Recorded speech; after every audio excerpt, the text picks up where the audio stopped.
If a board member has a difficulty in identifying or locating the piece of property, please let us know so we can help you find that, just so that you understand what is before you. As I mentioned, the property size or the request is 853.35 acres. The current land use is agricultural, and the proposed land use is solar farm. Also, if you look on those maps, you see much of the zoning in around the request is R20 and RA. We've also included in your package our typical aerial photographs, just to show or to identify the use of the properties. Also in your packages, you'll see the areas that are identified on the land development plan. This area is identified as rural residential, conservation, and industrial. So at this time, Mr. Chairman, does any of the board members have any questions in terms of the maps that you see and are comfortable with what's in your package in identifying what the request is? Anyone? Also, in your agenda packages, you'll all see maps that are included as part of our growth enhancement strategy. Those areas are identified as residential, industrial, and rural growth. Also, in your package are maps that identify areas that are shown in the floodplain. So, so there are various parts of the property that do have floodplain located on the parcels. It should also be noted that the property is within a WS4 protected watershed area. So that is development regulation that limits the amount of impervious surface area. So those requirements will come into play on the development of the property as well. As I had mentioned, the request before you tonight is to the special purpose zoning district. This district is established to accommodate those uses that may constitute a health or safety hazards, have a greater than average impact on the environment, or diminish the use and enjoyment of nearby property by generation of noise, smoke, fumes, odor, glare, vibration, commercial vehicle traffic, or similar nuisances. As part of that district, there are dimensional requirements that also have to be met. And we've went through these before, but the lot sizes has to be a minimum of 25 acres. There's a greater than normal front yard setback, side yard setbacks. There's also requirements for off-street and on-street parking, as well as for a buffer strip.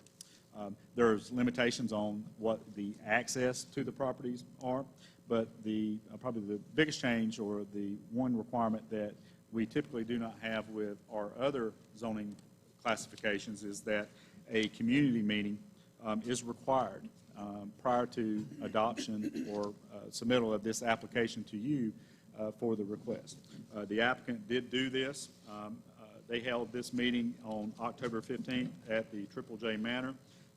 Included in your package, you will see the sign-up list of folks that did come to that meeting, as well as the comments that were made. As a result of that, there were some changes to the applicant's site plan, and those are identified as well in your agenda package too. Also, the request that's before you, as I said, is a special purpose district with special conditions.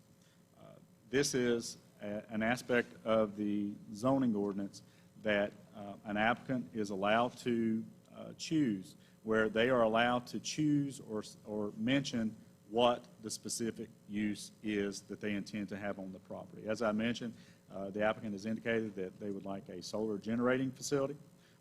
This, unlike a general use rezoning, where the board or the request, you have to consider all those uses that may be in the use table for that specific district. You would consider, in this case, you're only considering that one specific use. Another aspect of the special conditions zoning requirement is that you as a board have the ability to place additional conditions on the rezoning request.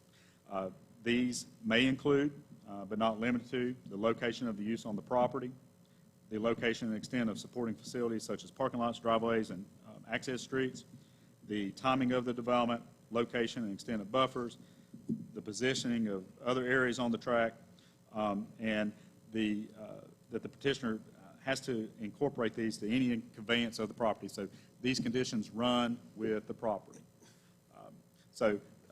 The thing that the board needs to think about, though, these have to be conditions that are applicable to the site conditions of the property, and that they have to be mutually agreed upon by the board and the applicant. So, for instance, if you wanted, all the, in this instance, the panels to be pink, for instance, the applicant would not agree to that, but that wouldn't be a condition. That would be something that would address the conformity of the request to the district itself. So does the board understand that reasoning there, or that the reasons why for the conditions there? So, utilities in the area, public water, and private sector systems appear to be viable options for the site. However, these typically do not require utilities to be served. As I mentioned in the Davie County Comprehensive Plan, that these areas are designated as rural, residential, industrial, and conservation.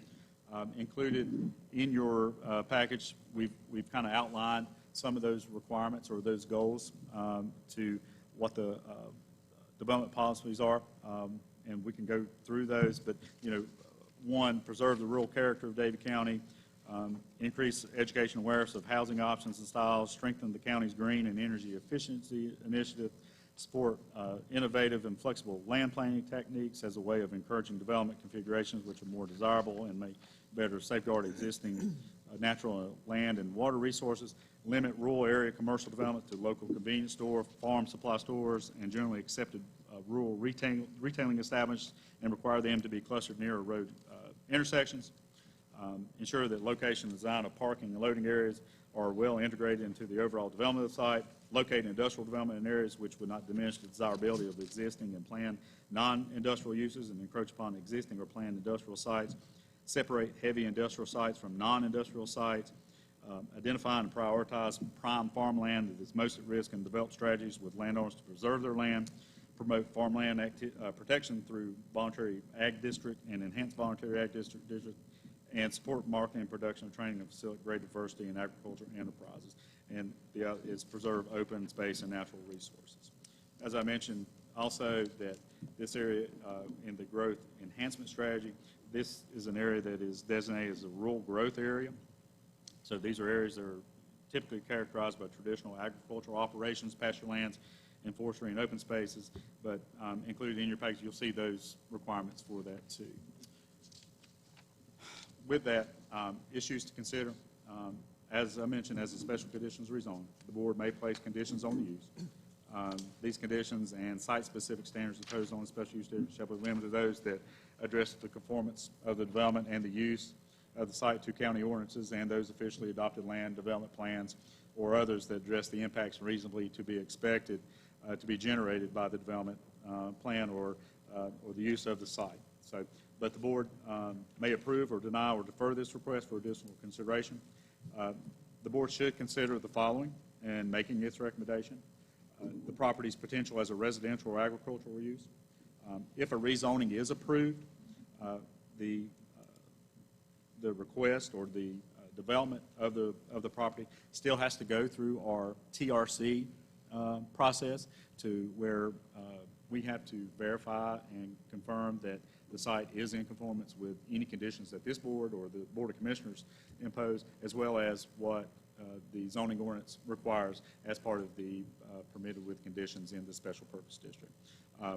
Whether the proposed reclassification is consistent with the purpose, goals, objectives, and policies of the adopted plans for the area, and whether the proposed reclassification is consistent with the overall character of existing development in the immediate vicinity of the subject property. So the applicable zoning sections that apply to this request are 155.125B, Table of Uses, 155.151, Special Purpose District, 155.161B, Procedures for Special Use Districts, and 155.250 through 253, Changes in Immediates. As I mentioned, the only condition that we have before you tonight is that the site shall be limited to a solar energy generating facility. For your recommendation, the board should consider one of the following actions. Either move that a following statement be adopted in support of your motion to approve, that the amendment promotes the public health, safety, and general welfare, is consistent with most applicable adopted plans, and considers the action to be reasonable in the public interest, that said approval furthers the goals, objectives, actions, and policy of the comprehensive plan because it is in harmony with the surrounding area and uses and fits within the county's future land use plans as it integrates within the land use fabric in the county by limiting rural areas to generally accepted uses that protect the character and quality of the county's environment, reducing land use incompatibilities, and ensuring adequate public facilities. Either second, move that the following statement be adopted to support a motion to adopt, that the amendment is consistent with some applicable adopted plans, but however, the amendment does not promote the public health, safety, and general welfare, and does not consider the action to be reasonable in the public interest due to what you may hear tonight. Or three, defer the amendment for additional consideration. Because this is a special conditions zoning, it's a two-step process.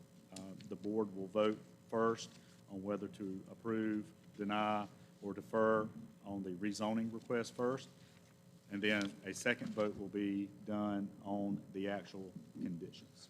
So, and the conditions will follow the same process, whether to make a motion to approve, to deny, or defer.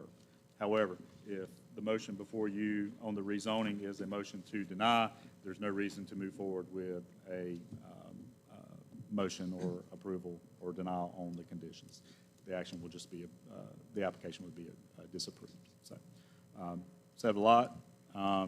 Before you have a lot, Mr. Chairman, you do have some information in front of you, letters of support, and some other documentation. There is a copy of the applicant's PowerPoint, as well as a list of individuals who would like to speak. If at this time, I'll ask the board if they have any specific questions for staff. I'll be more than glad to answer those now, Mr. Chairman. Okay, thanks. All right, thank you. First of all, just thank you all for coming out tonight and taking the time to voice your opinions one way or the other about this issue. Just to let you know, our typical planning board meeting lasts about 10 or 15 minutes, and there's usually 2 people in the audience, and we don't hold them on a stage with microphones. So bear with us. We've done the best we can to anticipate how to handle so much attention in a fair and controlled manner. Just ask that during all the presentations that there be no outbursts, clapping, booing, anything like that. Stay respectful. The way we have this set up is the applicant's attorney, Hank Van Hoyt, is going to make a presentation about 45 minutes, which will also include some other folks, engineers, and people in speaking for the applicant. After his presentation, we will probably ask some questions of them. Then there'll be a time for anyone else in the audience that wants to speak in favor and the support of this rezoning. Just ask that Adam Barr down here in the front will help me facilitate who's going to speak next. Just come to the podium, state your name, address, and what you'd like to say. Just ask that you keep it less than 3 minutes. We're not going to time you. We're not going to cut you off at the 3-minute mark. Just be respectful, please. And then Kyle Swicegood is going to have a short presentation in opposition. And then after his presentation, we may have some questions. And then we'll open the floor again to anyone else who may want to speak individually. All right. With that said, we will get started. Mr. Van Hoy. Thank you, Mr. Chair, members of the board, and all you good folks from Knoxville and Davie County. I'm going to see if I can make the technology work here first.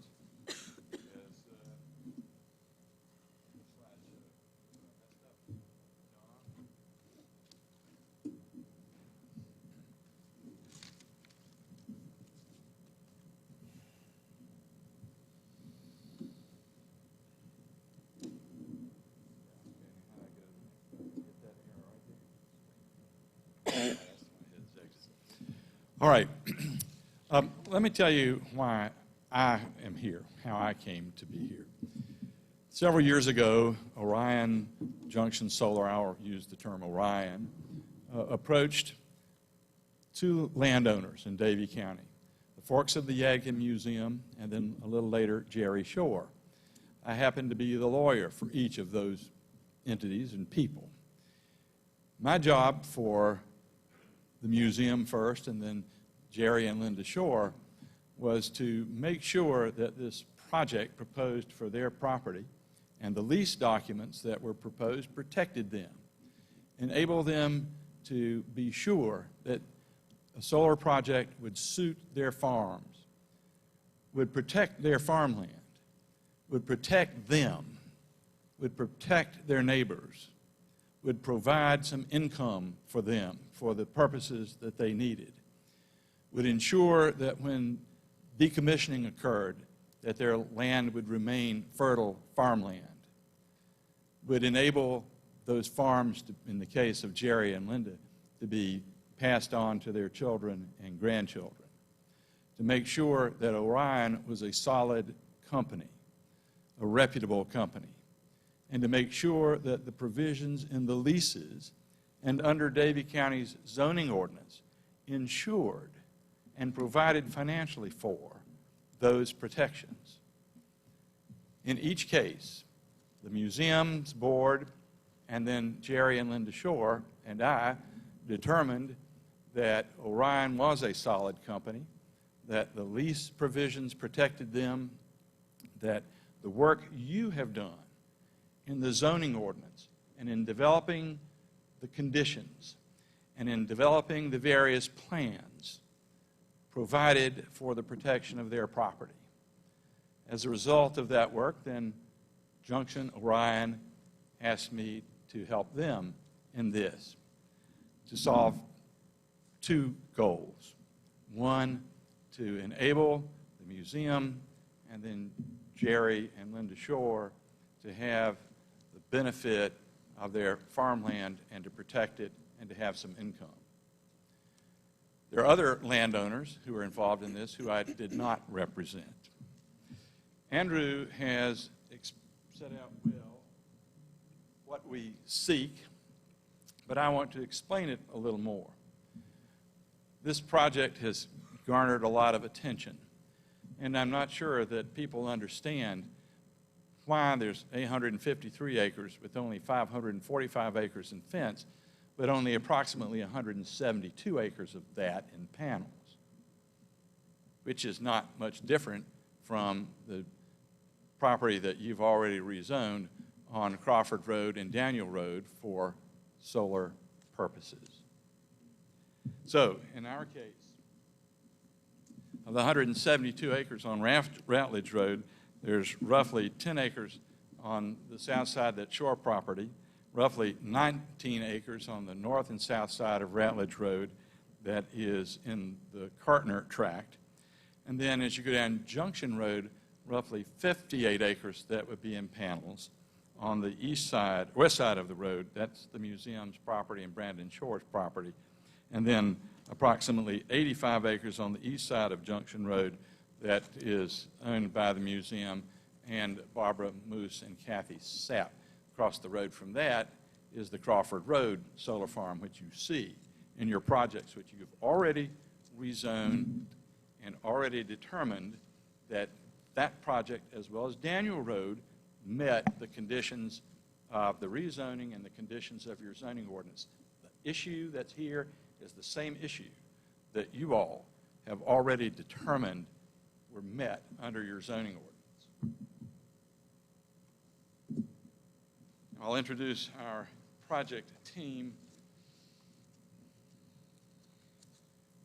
this thing to work correctly. Peter Moritzberg from Orion will really talk to you about the overview of the project. Merrick Parrott, who's an attorney with Parker Poe, Adams, and Bernstein.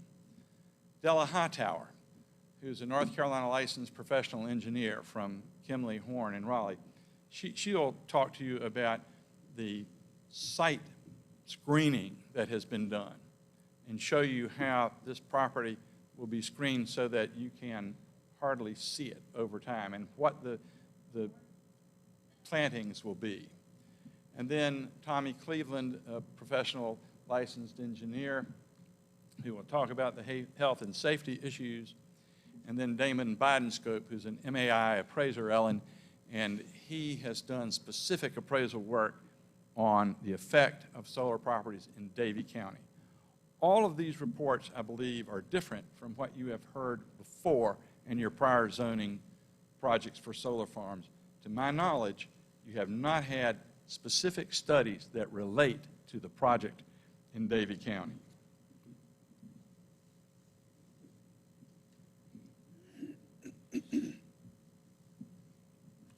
Now, the next series of slides,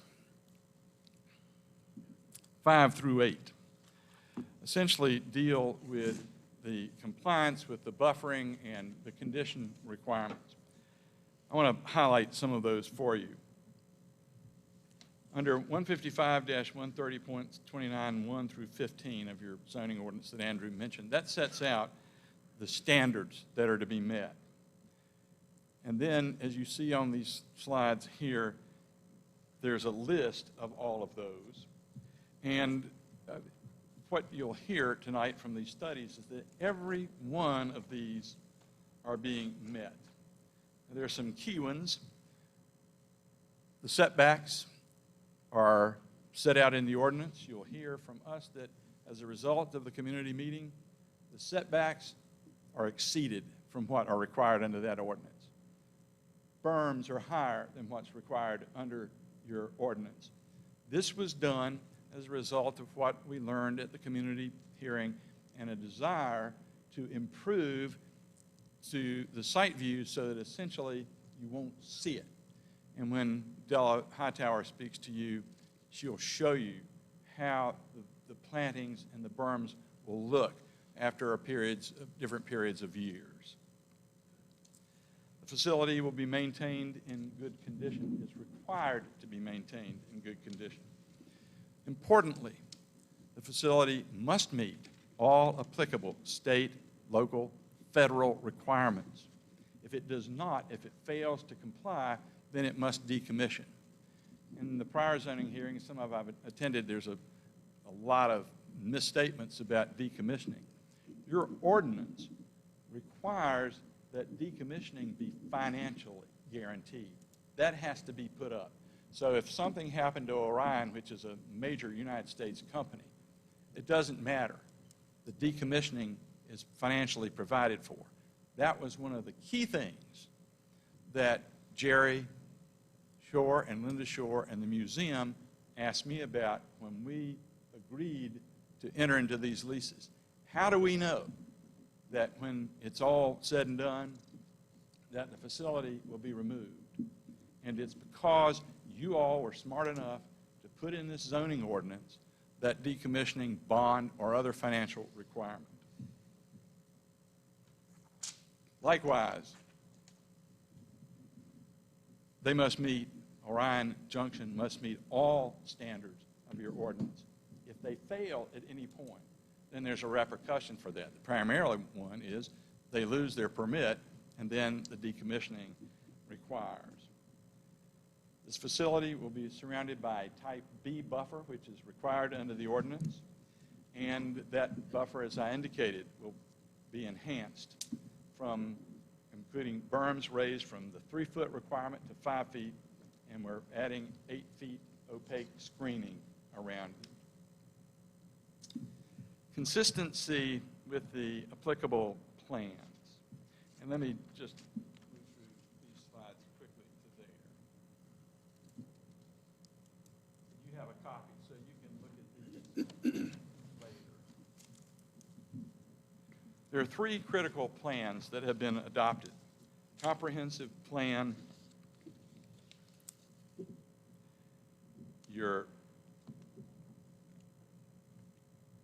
farm preservation plan, and your Davie County growth enhancement strategy. In this area, these plans all state as one of their goals is the preservation of farmland. Now people will say, well, this doesn't preserve farmland, but it does. The panels are mostly driven into the ground.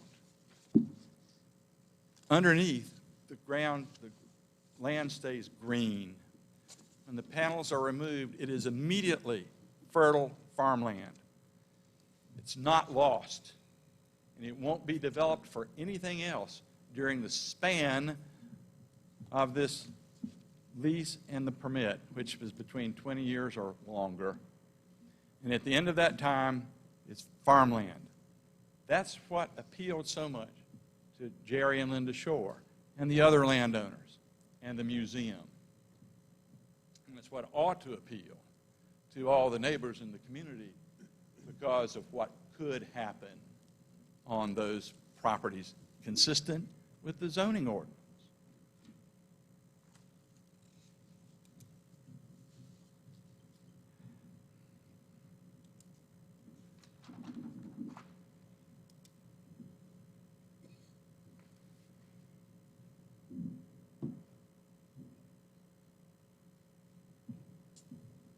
When we look at these plans, the other things that are important about solar and the effect on the community, very little traffic is generated. There's very little demand, if any, for public services and infrastructure. There's no noise pollution, light pollution, ground or other pollution of any amount that would require any regulatory matter. Essentially, the use is safe as any use of this property could be.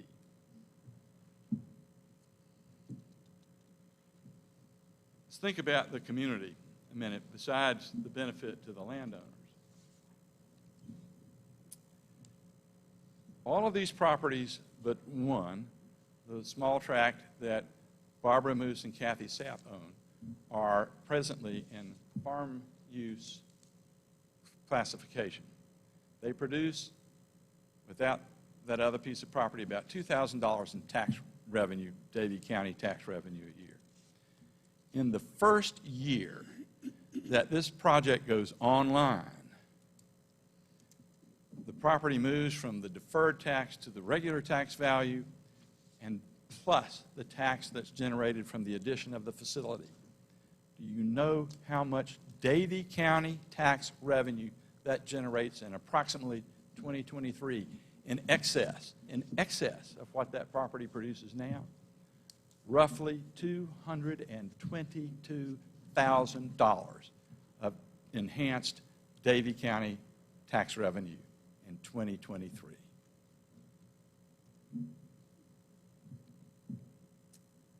The museum.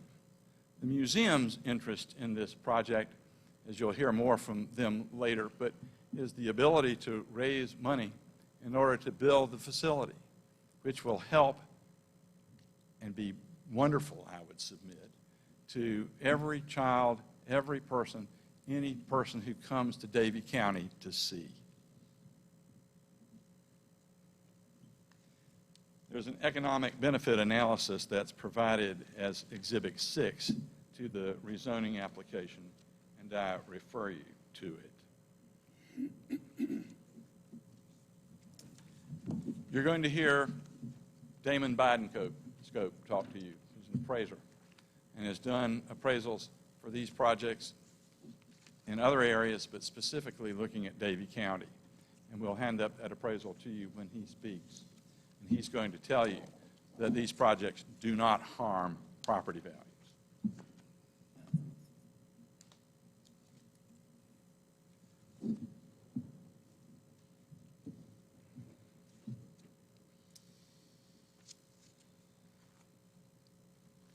At this point, The other thing I would point out to you is that you've received letters of support from the town of Coolamy, from the Davie County Economic Development Commission, and from Dr. James Cartner, who could not be here tonight. Why are the, and the museum too, but why are the Coolamy, the southern end of the community, other than Jockey a long time ago and what you did on Crawford and Daniel Road, this is the first what might be referred to as an economic development project that is green and clean in the southern part of the community. And it is important to them that the county leaders pay attention to that part of the county when no real, actual harm comes to anybody. So with that, I'll introduce you to Peter Moritzberg of Orion, who will take you through more concrete details of the project.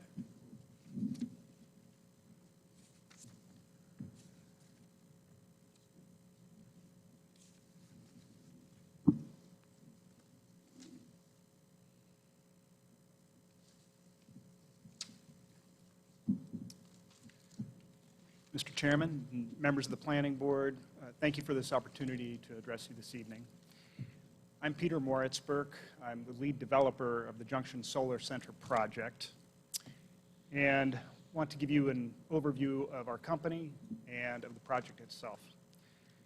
Since 1998, Orion, as an American company, has been a pioneer in the development, finance, construction, and operation of renewable energy projects throughout the United States.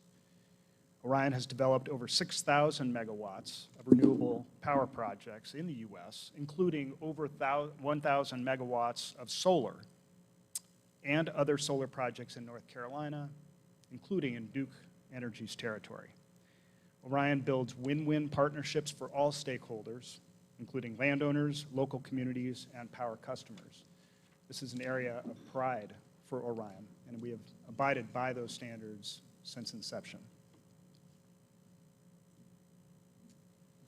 I want to give you a snapshot of the projects that Orion has developed recently and are coming into operation recently or in the near future.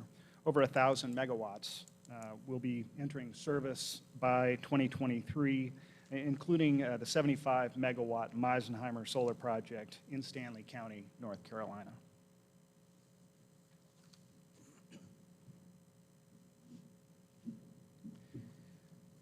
Junction Solar Center overview. Junction is an 80 megawatt solar project. It is that size for the economics of the project. And to explain that a little bit, solar projects that are competing for a contract with Duke Energy or with any other utility need to be large to achieve economies of scale. So every unit of electricity they produce is cheaper the bigger they get. So that's why you see projects of this size and larger. The solar energy generating facility is proposed, is roughly 545 acres to be sited on parcels totaling about 853 acres. So that's 545 acres within the fence line. Wetlands, historical sites, and other constraints prevent usage of over 300 acres of those 853. And as Hank mentioned, solar panels will cover a total of about 172 acres within that 545. So the panels have space between them when they're mounted on trackers, when they sit side by side, but they also have space between the rows. So there's about twice the distance from, as the width of the panel from one row to the next. So you've got twice as much area exposed within that area as there is covered by panels. So Junction Solar will use standard solar equipment, solar panels, panel mounting systems, inverter transformers, substation, O&M building, fencing, roads, landscaping buffers, and planted ground cover. Setbacks for sound-producing equipment is 100 feet or more along roads and side and rear property lines.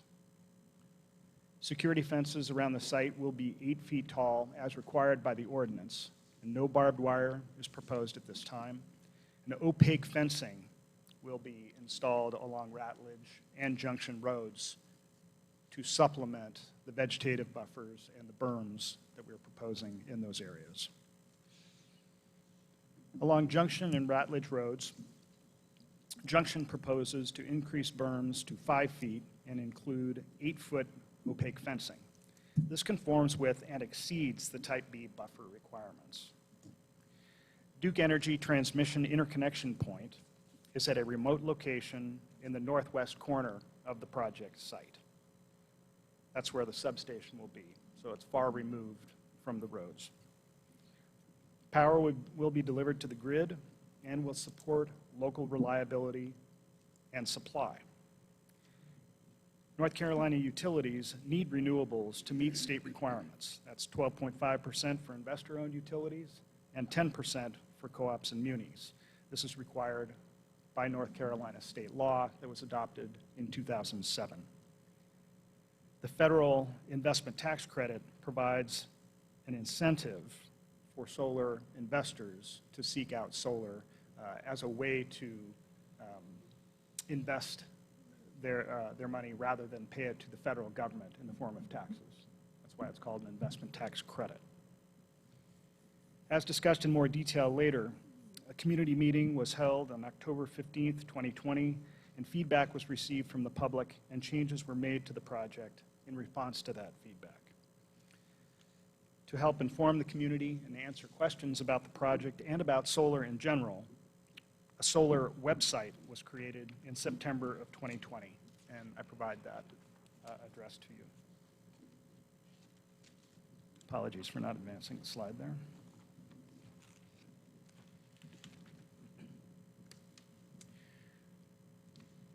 So this is the Junction site plan that was included with the application for rezoning.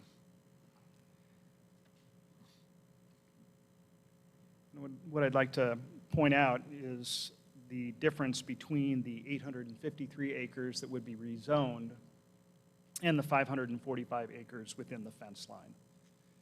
So as we talked about, the 545 acres is significantly less, more than 300 acres less than the total acreage. And there are environmental constraints, there are historical site constraints, and there are landowner constraints that reduce that total acreage to something less than the 853.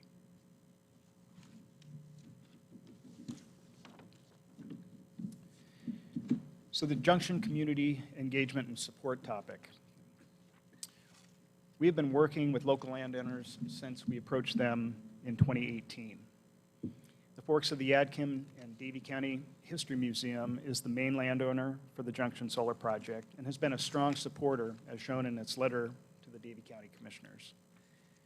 Davie County Economic Development Commission supports the new jobs and revenues Junction will provide to Davie County. And the town of Coolamy has voted unanimously to support Junction for the benefits that it will bring to the southern end of Davie County. Millions of dollars in increased tax and income revenues for Davie County and the community will be discussed in more detail later.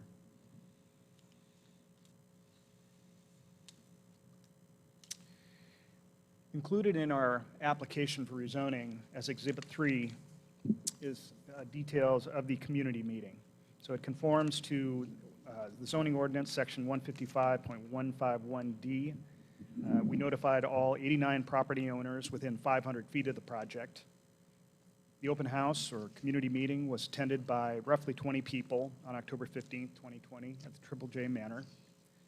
Public comments covered topics pertaining to Junction specifically and solar in general.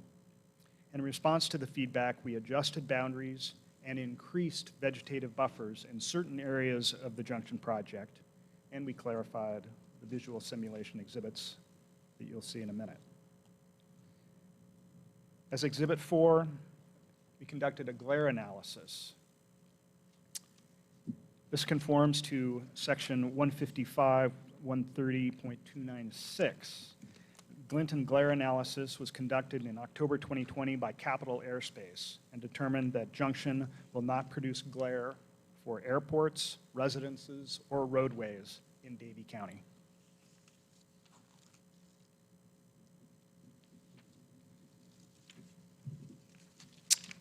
Exhibit 5 to our application, decommissioning cost analysis, conforms to Section 155.130298. The site decommissioning report was done by Chris Sandifer, a licensed professional electrical engineer in North Carolina, in October 2020. The salvage value of the equipment will exceed the decommissioning and site restoration costs at the end of project life.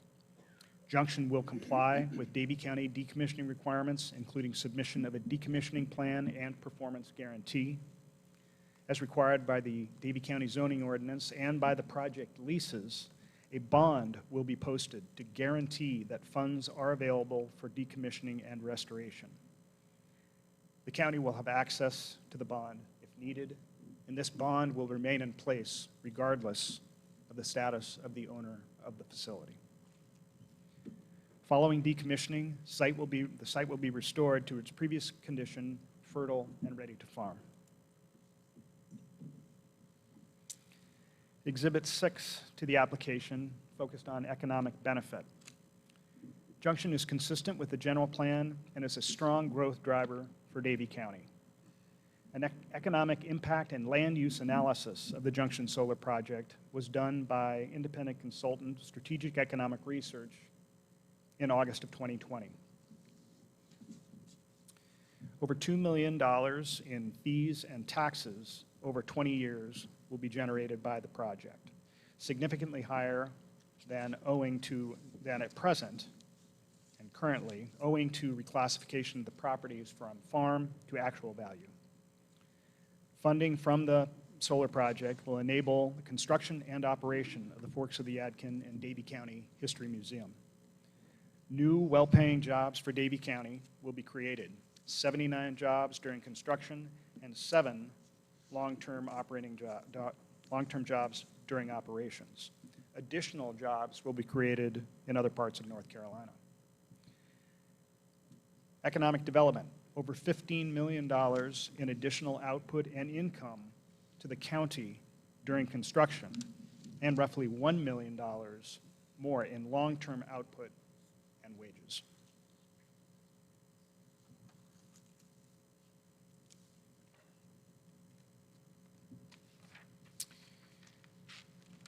And now, I'd like to introduce Tommy Cleveland. He's a professional mechanical engineer, formerly with North Carolina State University, the Clean Energy Technology Center, to talk about health and safety aspects. Tommy?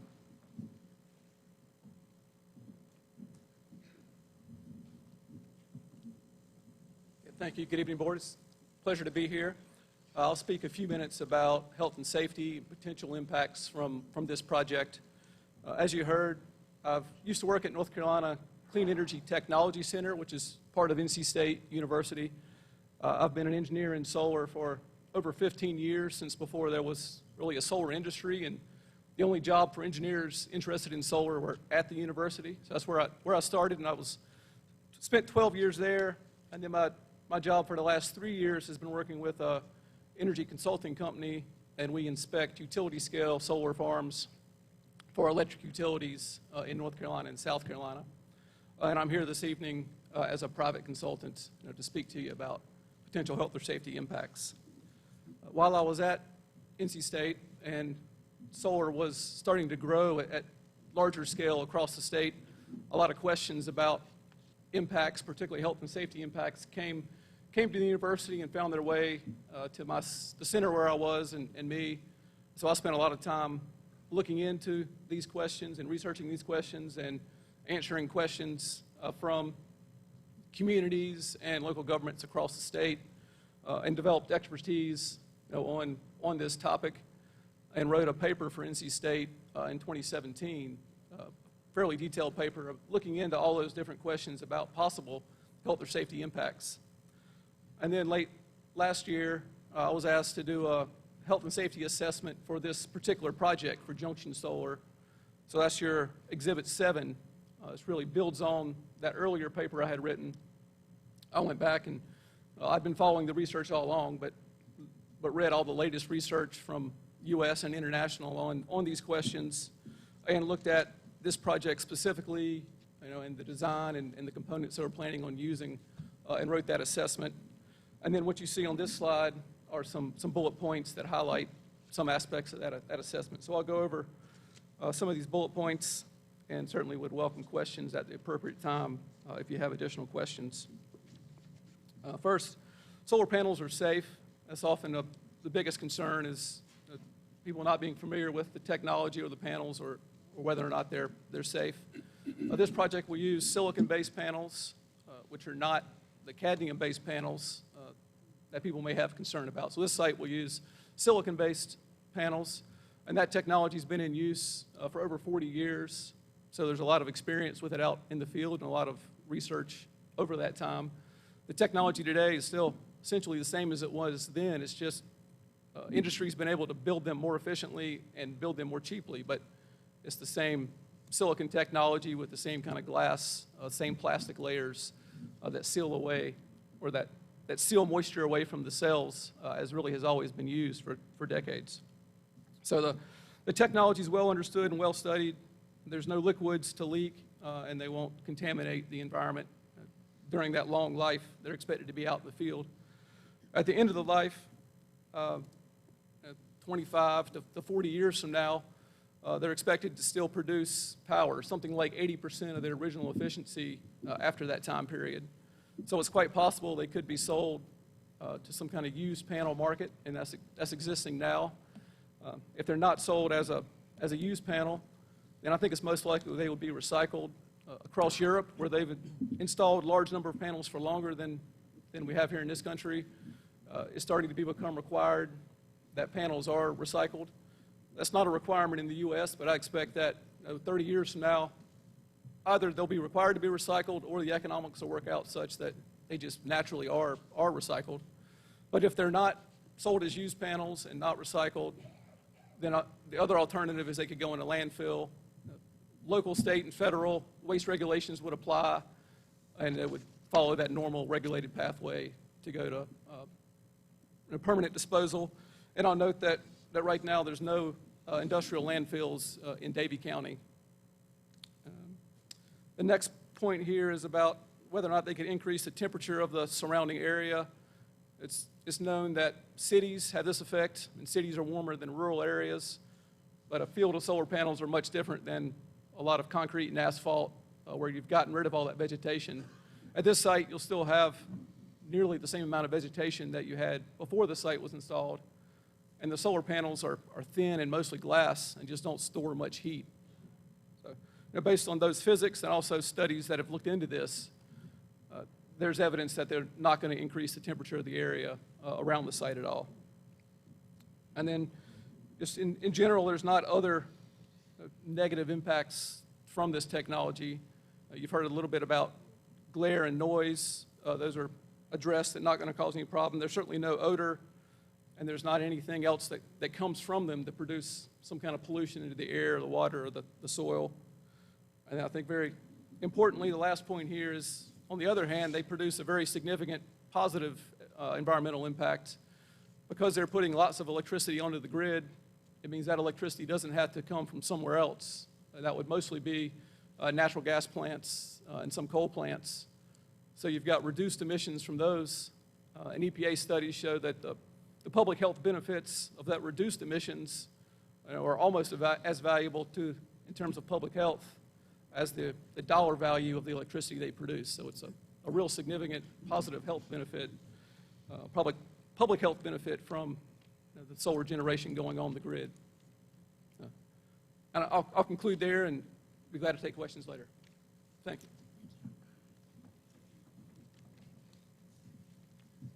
Next, I'd like to introduce Della Hightower, who's a licensed professional civil engineer with Kimley Horn.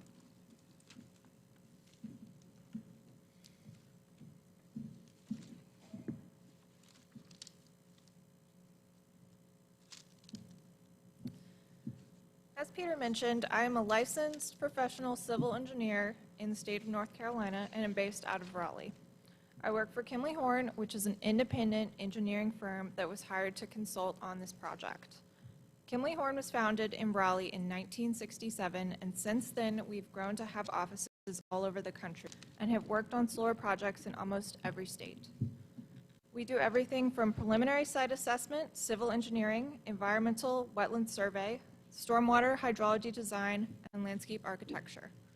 We were just ranked #2 in solar power by Engineering News Record and have done over 45 gigawatts of solar in the U.S. My focus is primarily the Southeast region, specifically North Carolina. Kimley Horn has an in-house team of licensed landscape architects out of the Raleigh office that I worked with to analyze and evaluate the proposed buffering at the Junction solar site.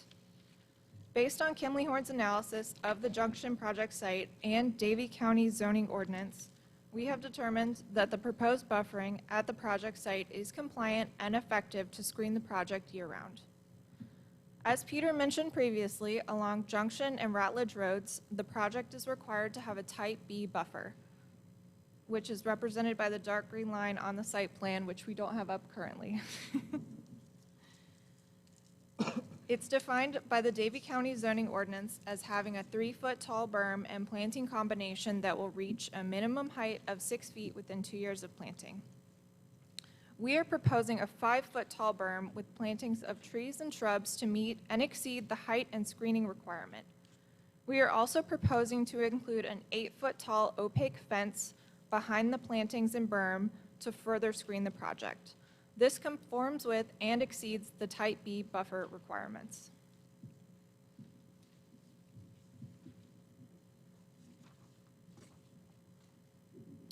Along property lines with adjacent landowners, the project is required to have a Type B buffer, and excuse the typo, it says Type C, but it should read Type B, which is defined by the Davie County ordinance as a row of evergreen conifers or broadleaf evergreens placed not more than 5 feet apart, which would grow to form a continuous hedge of at least 6 feet in height within 2 years of planting. We are proposing to add hedges to the areas of proposed planted buffers to retain and supplement the existing vegetation to be used as natural buffers and to utilize species that are aesthetically pleasing and disease resistant, and to maintain these buffers over time in order to meet the zoning ordinance requirements. Ground cover will also be planted within and around the site and maintained for erosion control and retention of topsoil as required by the North Carolina Department of Environmental Quality.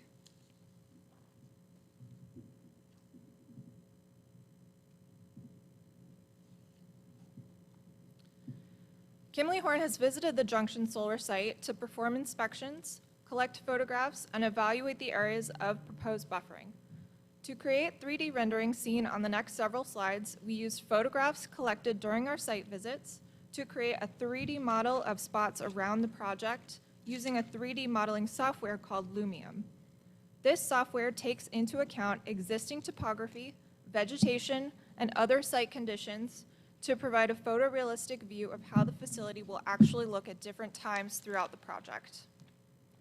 As you will see through the next several slides, we've selected 3 key locations around the project site to provide a 3D visualization of how the site will look after 2 years of plant growth and 5 to 7 years of plant growth.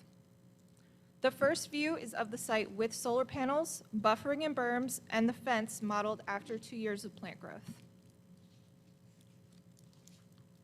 The second view is the same as the first, but after 5 to 7 years from planting.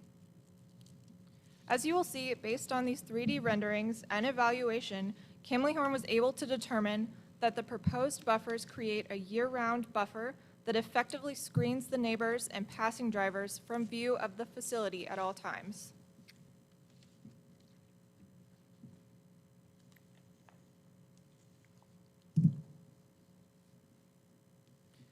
For this simulation, we are standing on the north side of Ratledge Road, looking southeast towards the project portion of the site that is south of Ratledge Road, and this simulation shows both the north and south sides of the project and the road.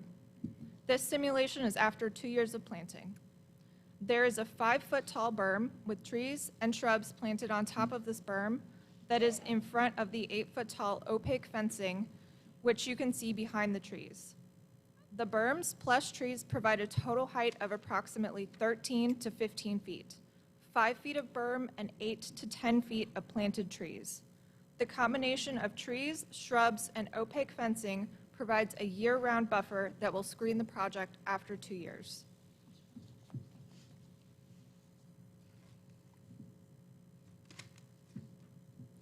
This is the same view you just saw after 5 to 7 years of growth. The total height of trees and berm is approximately 19 to 21 feet tall, 5 foot of berm plus 14 to 16 feet of planted trees. The opaque fencing is still behind the trees, but it has disappeared from view as the tree height has grown.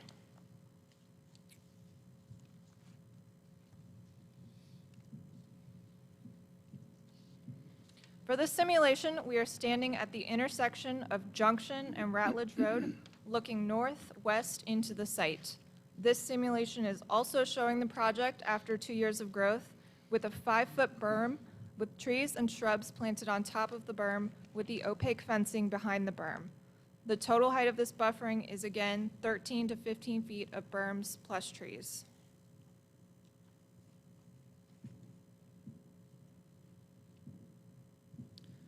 Again, same view as the previous, but after 5 to 7 years of growth. The total height of the trees in the berm is again 19 to 21 feet tall, 5 feet of berm plus 14 to 16 feet of planted trees. There is also an opaque fencing behind the trees, but similar to the last location, it has disappeared from view.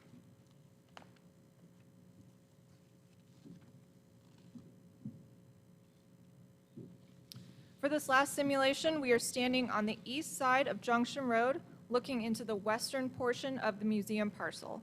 Similar to the last two, this simulation is also after 2 years of growth.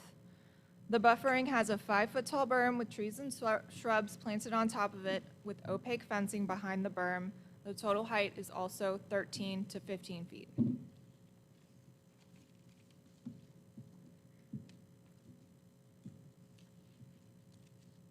I'm not sure where the picture went, but if it were there, it would show you the same view as the previous, but after 5 to 7 years, and the height would be 19 to 21 feet with opaque fencing.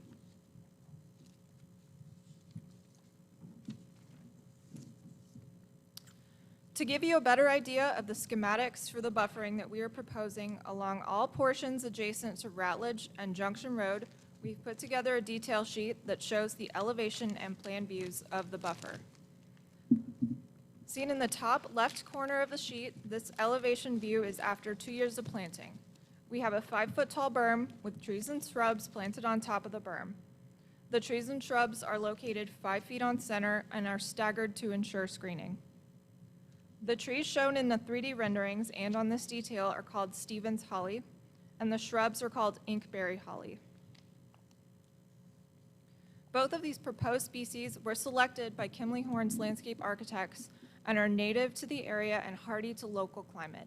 They are also both evergreen species and will maintain their leaves and coverage year-round. These species meet and exceed the requirements of the Davie County zoning ordinance for Type B buffers. Thank you.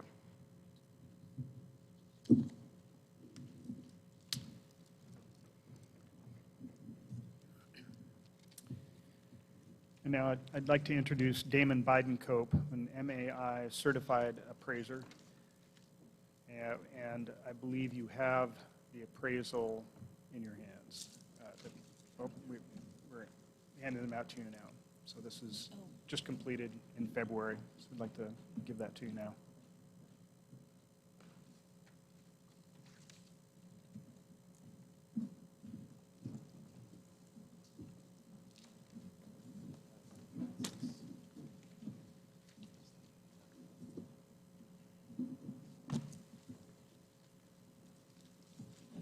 Good evening, Board. My name is Damon Bidencope. I'm a certified general appraiser in North Carolina, South Carolina, and Georgia. And I'm here tonight as an independent appraisal opinion for you. And what you've got in front of you is an appraisal report that I prepared that looked into studies around the existing solar farms within Davie County and also includes other examples of other installations of similar size as the one you are under consideration tonight. And I did prepare a couple of slides that will summarize some of those findings, so I'd like to speak to those if I may. Very happy to answer questions later on the report you've been given.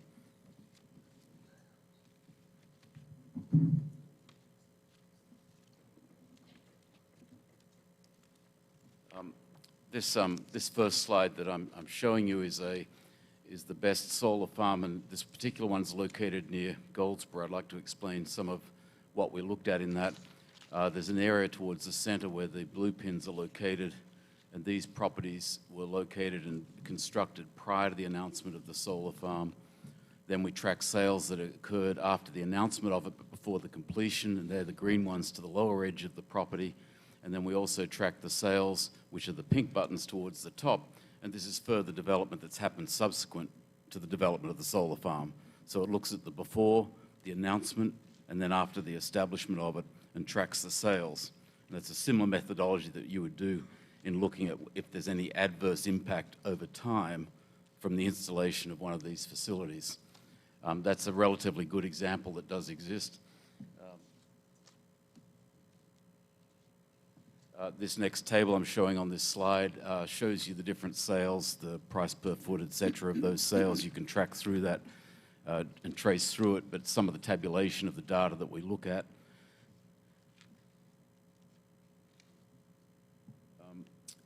This next slide that I've included here is of a large solar farm that's slightly larger than one that you're considering right now that's been built in Cabarrus County.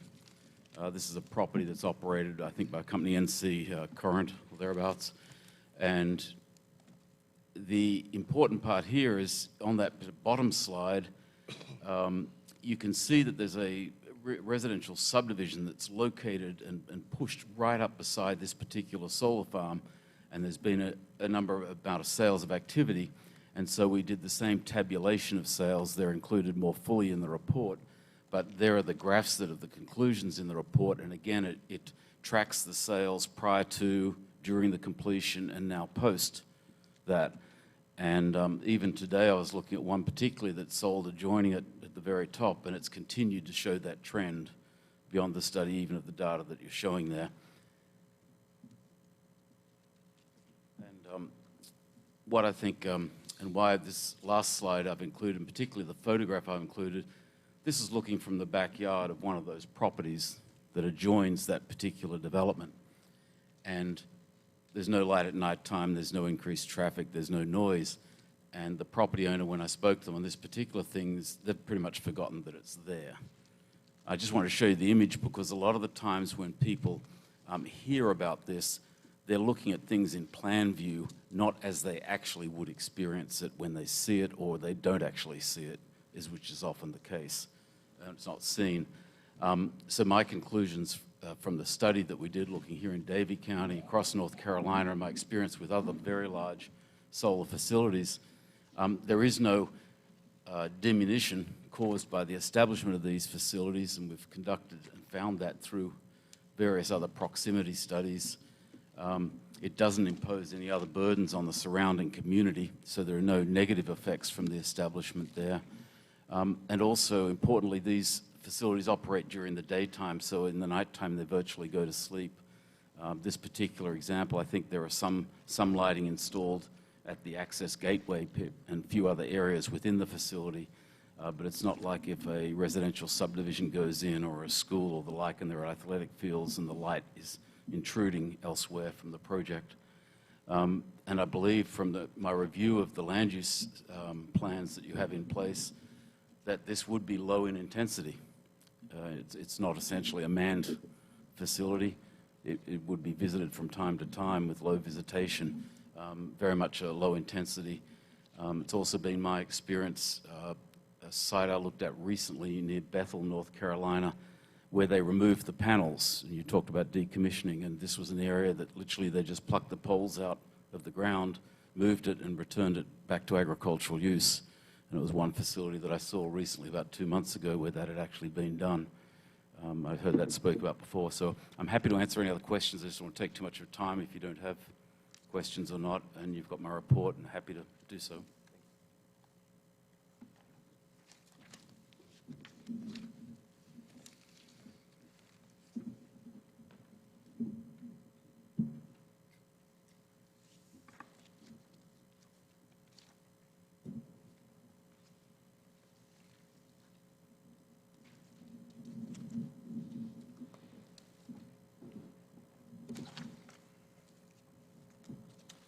So to bring this presentation to a close, we live in a county where the majority hold conservative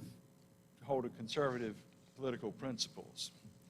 Among those is that a landowner should be entitled to use his or her property as the owner thinks best without governmental interference, but subject to reasonable governmental regulation.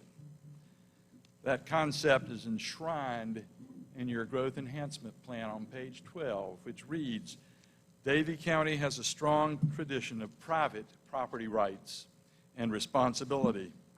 Many landowners take pride in managing and protecting their properties.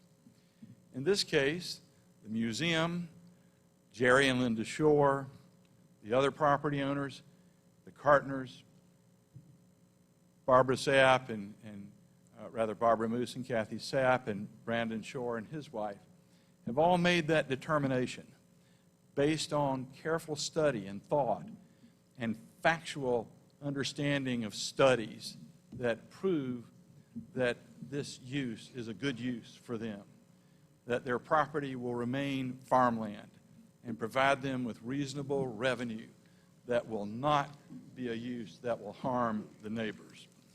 In particular, Jerry and Linda Shore live beside the project. They will continue to live beside the project. They believe, rightly so, that there will be no harm to them. And if there's no harm to them, there is no harm to their neighbors either. They realize that it takes only about 13 to 16 seconds, 13 to 16 seconds to drive by this facility on Ratledge Road that will be screened from view, as you've just heard. It baffles them how that project might harm people as far as a mile or a mile and a half away. We have provided you with reliable data and studies specific to this project in Davie County, made by competent, independent professionals, proving that the neighbors will not be affected adversely. Of course, I expect, you expect, we all expect probably that tonight you'll hear claims of harm, regardless of accuracy, merit, or any trustworthy factual basis, therefore. Opinion, anger, internet searches are not sufficient to rebut the conclusions reached by competent professionals who are independent based on specific studies, specific to Davie County in this project. The real underlying reason, I believe, for all of the objection is I just don't want to see it. A claim that is largely unfounded given the setbacks and the berms and the screening that you've seen, going the extra mile beyond the protections that you and the commissioners have determined are sufficient under the ordinance. Orion exceeds those. Furthermore, there is no legal basis under this ordinance or in law to deny this application for the reason that you can see it. The moratorium. You'll probably hear something about the moratorium that the commissioners have announced they are considering. The moratorium does not apply to this project. It gets to go forward as it is. If the moratorium is passed, it does not apply to this project. The rules in force now are the rules applicable to this project. My client, the owners of the property where the project will be, the town of Coolamy, the Davie County Economic Development Commission, the board of the Forks of the Yadkin Davie County Museum, all urge that you approve this project and support it. You will also hear tonight from many others who believe that this project is good and recommend and urge you to approve it. I close with this thought. Ordinances and conditions are developed for people to be to rely upon. Precedent is important. You all have considered and passed and approved Crawford Road and Daniel Road in this near area. You set a precedent. It was a good one, and it's relied upon by Jerry Shore and the museum and Orion and the other landowners. They are justified in relying on you to do the same duty and fulfill the same responsibilities in the same way to this project as you did the others. Fundamental fairness requires that that be done. The zoning classifications are the same, the locations are the same, the conditions are the same, except that what Orion is proposing here exceeds what the others did in protecting the environment and protecting the others. We urge you to approve it. And now, if you have questions of our team before you open the floor to other talks, my folks will be glad to try and do their best to answer them. Thank you so much for your attention. Thank you. Any questions? Anybody have any questions for him? Actually, I have several questions.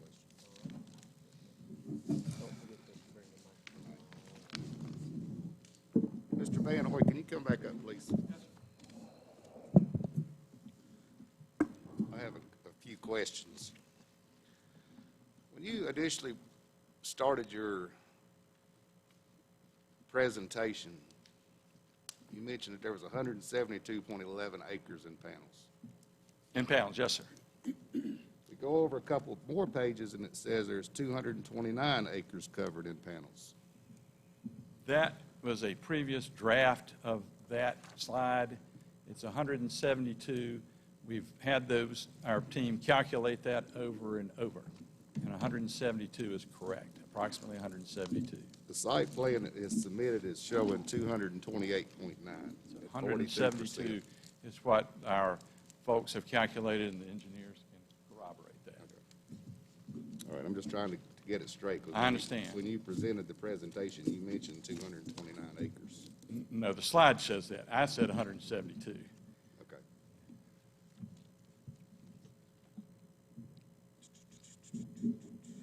My next questions are for Tommy Cleveland.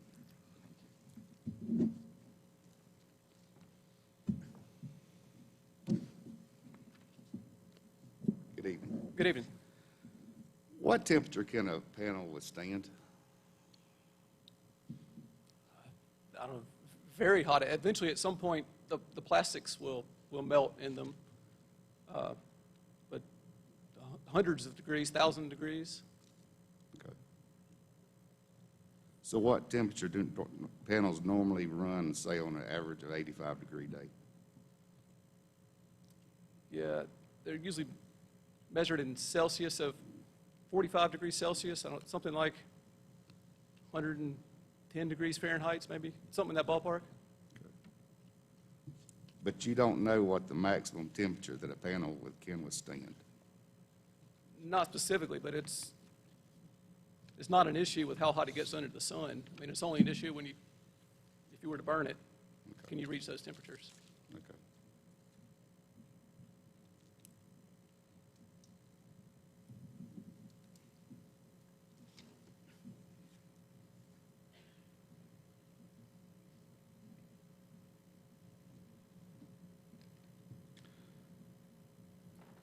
You stated that it's not going to have any heat effect, Yes, sir. but on page 9 of your report, it states that heat island effect is not yet understood. Can you explain that?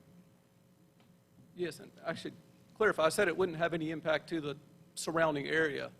It's possible that within the fenced area where you have all the panels in one place, you could have slight increase, like very few Fahrenheit degree increase during the daytime.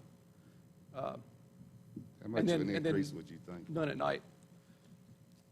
Most of the actual measurements that have happened in desert regions, so there's just limited data. But I would think a very small amount, 1 or 2 degrees Fahrenheit. But that's only internal. Just want to clarify, that's only internal to the panel area. And only during the daytime.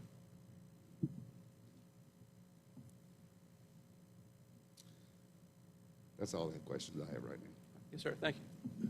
I have a question for you, Tom. Yes, ma'am. When you talked about disposal, there's been a lot of debate in particular about end-of-life cycle internationally with countries that have a lot more experience than we do with end-of-life and disposal and decommissioning of sites, and you kind of alluded to some of that. Do we know, with respect to waste sites and waste disposal sites, or is there some projection on how that waste will be handled? There's some projections into 2050 for the amount of photovoltaic waste, and Yes, there's- and the sale of that to underprivileged international countries as well. And you mentioned that recycling could be part of the quote plan for decommissioning. Correct. Can you say more about that and speak to exactly what the intent or plan is? I can say a little bit, and if I'm not quite answering your question, I'll try again. Yeah, there are projections, and it's pretty straightforward to project the tons of waste or end-of-life panels that'll be expected just based on when they're installed. And it's large numbers of tons, but it's very small when you look at other waste that we produce. One stat I remember is out to 2050, projected waste at that time will be only 1/10 of today's electronic waste. So it's, in other words, it's just a small portion of waste. It's not like it's going to overwhelm any of our waste systems. It's just some, relative to other waste, it's a small amount of waste. And did I understand you correctly to say that there was no cadmium? That's in correct. these Not in particular these, cells, in but this. only silica? That's correct. There's two basic technologies in the marketplace, and this project is using the silicon-based technology that does not include cadmium, and the other technology does include cadmium. Thank you. Yes, ma'am.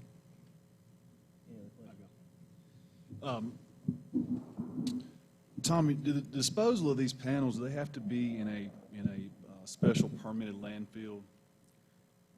In general, no. They just go to a regular landfill, and there's just federal waste regulations that define that for any kind of waste. There's testing that's done before something's allowed to go into landfill to determine if it's considered hazardous waste or non-hazardous waste. And the industry data is showing, or just the best data available, showing that these panels are considered non-hazardous waste, so they will go into regular landfill. So like a construction demolition landfill? Correct. There's no special limitations, just a regular landfill. I mean, the panels are about 80% glass and aluminum, so it's almost all very common materials. Thank you. Any other questions? Okay.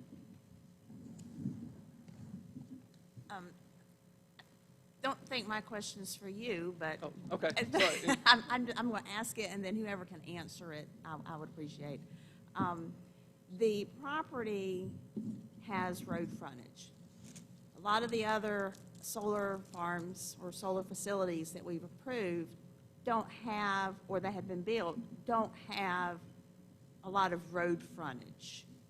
So, and I think that's the concern, because it's such a big project, as far as seeing it and driving by it every day.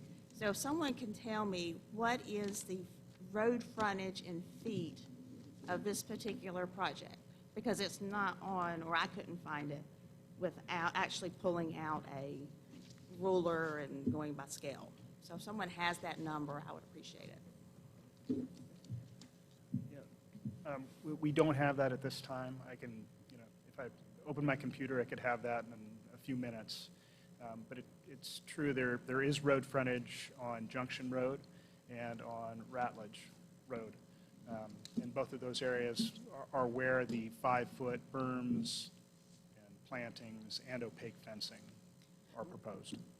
Right, yeah, and I've driven by a lot of well, there is one that's off of not on a main road, that I've driven by, and you can see it, but it's just for just a very, like, a split second. So that was my question is, how, and I got the number of how long you can see it, but the number of feet is just a curiosity of mine. My estimate, well, it's certainly 1,000 to 2,000 feet is what I would guess combined. But I'd have to, again, Okay. open the map and measure it out. Also, I'd like to point out that the Type B buffers that we have proposed for this project combine a number of different requirements within the Type B. So normally you wouldn't have to put in a berm and the amount of planting and an opaque fence, but we've basically combined the most extreme of each of those subcategories of the Type B requirement and proposed those for the roadways and increased the height of the buffer, the berm from 3 feet to 5 feet. Okay, all right, thank you. But I'll get that number for you. Okay, thank you. I have another question for Mr. Moritzberg. In some of the data that I found in researching the company online, it showed that the jobs generated each year after the implementation of a solar farm were in the decimal one, less than one whole job per year after the initial installation and construction. And yet you referenced 7 to 8 jobs on an ongoing basis. Can you clarify that difference? Certainly. And I believe I've seen data reflecting what you're talking about. Can't hear you. And it probably has something to do with the size of the project or the type of the project. There's a big difference between, for instance, residential or commercial solar projects and utility scale projects. Residential and commercial don't require much upkeep and maintenance, so the number of jobs associated with those is significantly lower than for utility scale projects like what we're proposing. Typically, for a large project, you would see a couple of people, probably 2 to 3 people, hired directly by a solar project. For a small to medium-sized project like the Junction solar project that we're proposing, and I say it's small to medium because we're seeing projects in the 500, 700, up to 1,000 megawatts being proposed in the United States and around the world. So they're getting large. So an 80 megawatt project here probably translates into 1 to 2 full-time employees by the project itself. The economic impact analysis that was done by Strategic Economic Research identifies additional full-time employees or full-time jobs that are, if you will, knock-on benefits or imputed or indirect jobs associated with the supply chain that arises from the project being in operation. Okay. So Okay.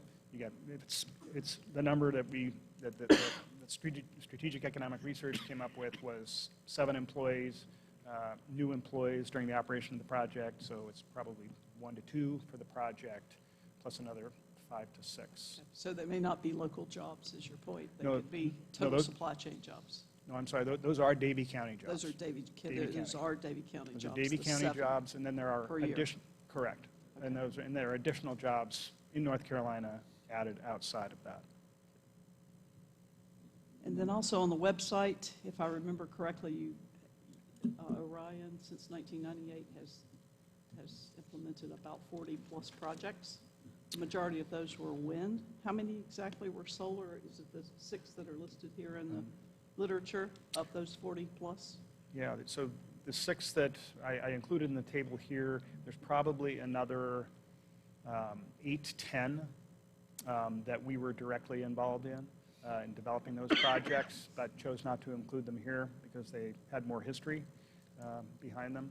So these we think are projects that reflect the work that we're doing on the Junction project and are projects more representative of the Junction project. And of the 6, how many are complete and finished? I'd have to look at that table. I believe 2 or 3 are in operation currently, and then the others have contracts or are under construction currently, and therefore are guaranteed to enter operation by the dates cited there. So once you've got a power purchase agreement or an acquisition agreement with the utility, it's 100% certain that's going to go forward. Thank you. Thank you. Wendy, going back to your question, I kind of got a knack for maps, so I was sitting here measuring with my fingers. Routledge Road, we're looking at about 1,500 feet of road frontage, about a quarter of a mile. And then down on Junction, it's about a half a mile. Does that sound about right? I could, not trying to speak for you, but I was just measuring here on our maps that were provided to us. Yeah, that could be right. It sounds like about 4,000, Yeah, 4,000 to 5,000. that'd be about right. I had 1,500 and 2,700, so yeah. Okay, yeah. Thanks. I have a question. My question is for, basically, I just want to know, the part that was mentioned is like North Carolina needs some renewable energy. I think Duke Power is 12.5% and 10% for Energy United or co-ops or whatever. How much does Davie County already have? Does anybody know?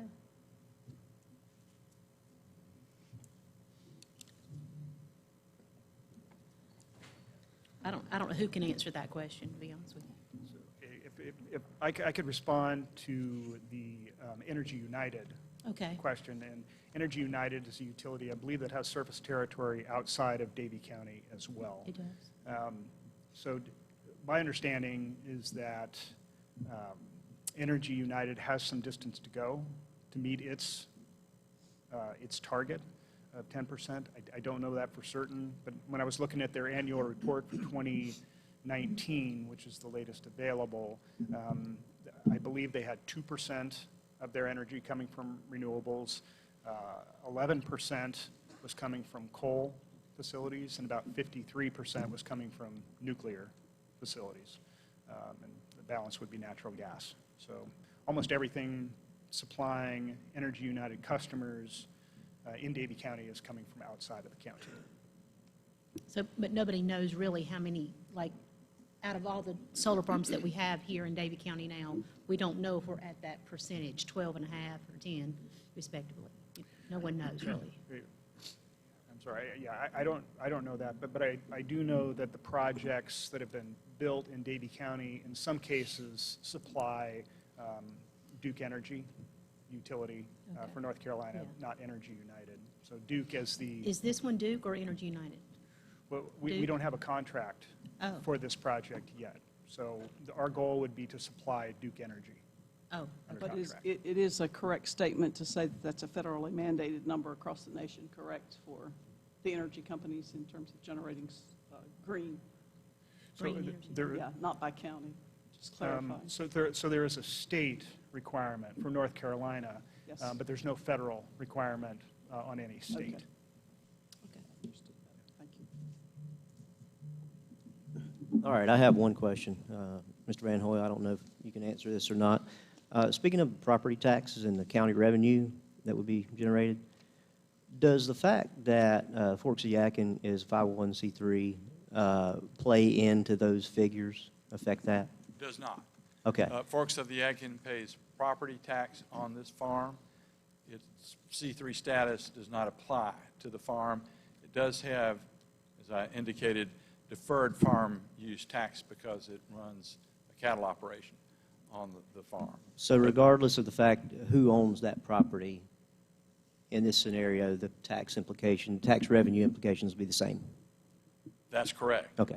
Yeah, it would move from farm use to regular value, plus the add-on from the construction of the facility, which is how we get to the 222 Okay, thank you. as difference over what the revenue Understand. would be. I can tell you what, if you want to know what the exact. No, I didn't 2020 need to know tax that. I was. just needed to know that these numbers wouldn't be different if a different owner, if there wasn't a, No. We're not- good. It doesn't Thank matter you. that it's a nonprofit for this okay, property. thank you. That answered my question. All right.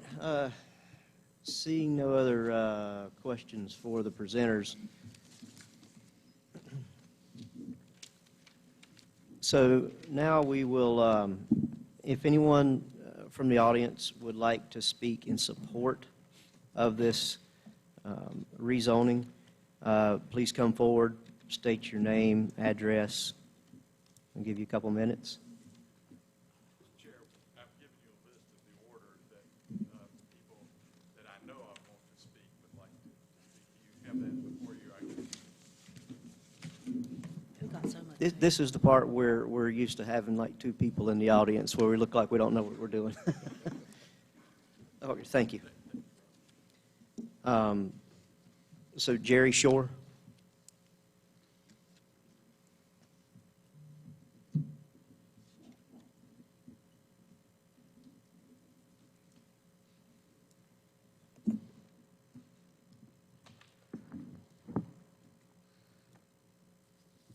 Hello, I'm Jerry Shore, and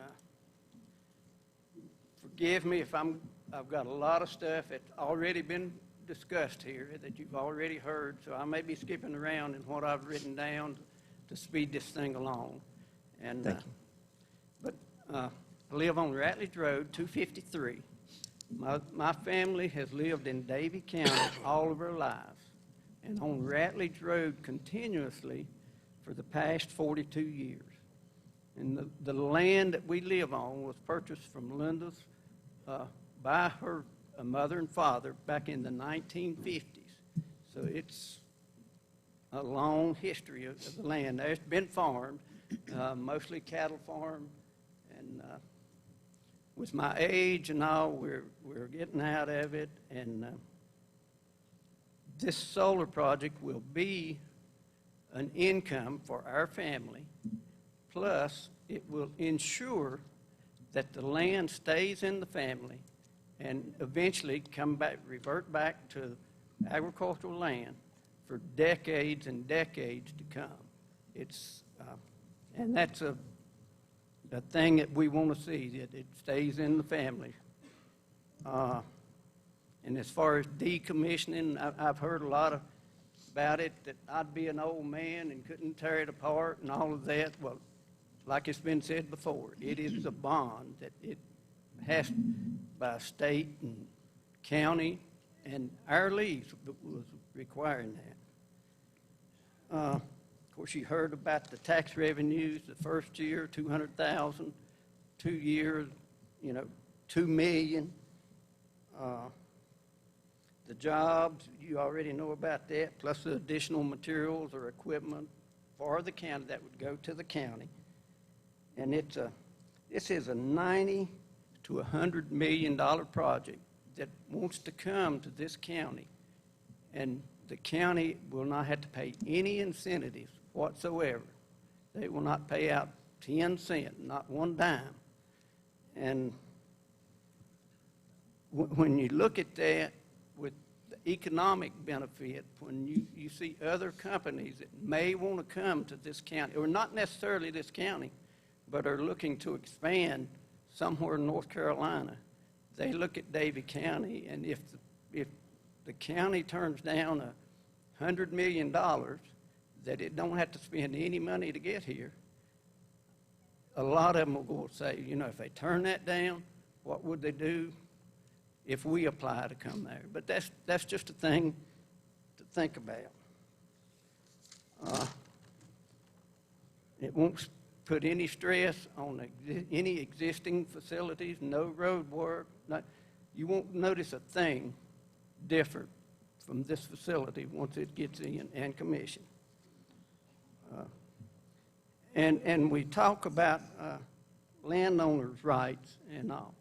And as long as the landowner, and we're one of them, as long as we meet state and county restrictions and specifications, why does that not give us the right to do with our land what we see fit? We're meeting all restrictions, everything. It bothers me that and I'm sure our opponents, some of them, would they like for us to come and tell them what they can do with their land? It's just not right. Letters to the editor and on social media, and I don't know if you've seen it or not, but it's facts. I mean, some true facts on it, but a lot of fact or material on it that's simply not true. It's just garbage. But if any questions are not answered here tonight, please go to junctionsolarproject.com. You will see true facts. And if you can't get the question, I'm sure you can, Orion will most certainly provide that to you. Thank you very much. That's about 4.5 minutes, and I don't want to be rude and cut you off, and I really hate to be that way. Okay. But we got a lot to get through. Okay, I understand. Let me say one thing, and thank Okay. you for listening to her Yes, sir. comment. And hopefully you have heard the information that you need to hear. Thank you. And we ask that you consider it, support our project, but please vote tonight. Thank you. And let me be very clear. If we had thought anything would be harmful to this community or this county, our name would have never been on the lease, and we would not I be appreciate supporting. that. Thank you very much. Thank you. David Gilbreth?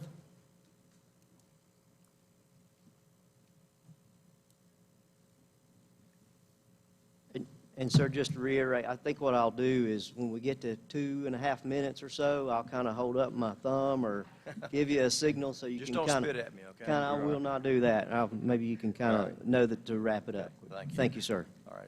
I'm David Gilbreth, 495 Eaton's Church Road, Moxville. I am one of the voices for Citizens for a Better Future in Davie County. And I want to say, first of all, thank you guys and ladies for serving on this board and being a part of this. I want to say that nearly 34 years ago, when Eaton's Baptist Church called me as their pastor, I came to Davie County not knowing what the future held. But I know 34 years later that I'm glad I'm here. I love Davie County. I love the people of Davie County. I love the folks that sit to my right who are opposed to this project. We'll still be friends after this is over with. We'll still be friends because I love Davie County. I love the people of Davie County.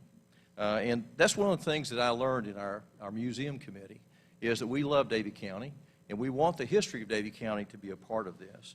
And so a large part of what we did through our prayer times was asking the Lord to direct us to a kind of project that would give us an opportunity to build a museum. And we believe Orion answers all those questions.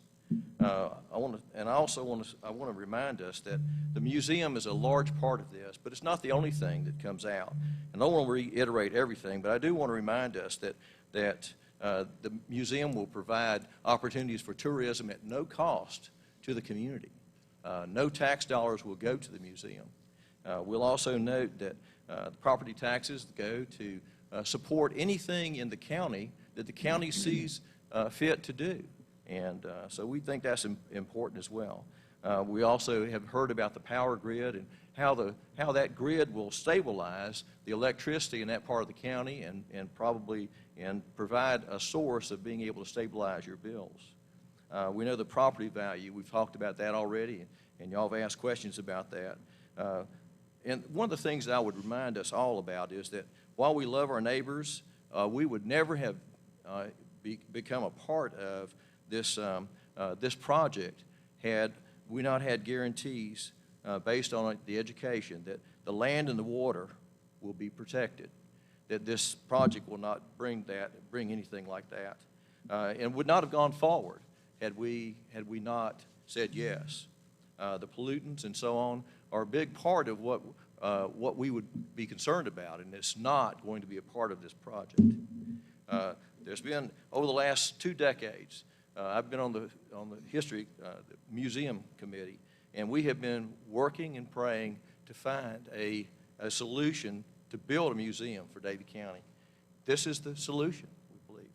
So I want to say thank you for your willingness to do the right thing for Davie County in months past. Sometimes this is a thankless task y'all have. But we ask you to do the right thing tonight as well, and that is by voting yes for this project. Thank you. Thank you. It's a win for everybody. Okay. Mark Hager.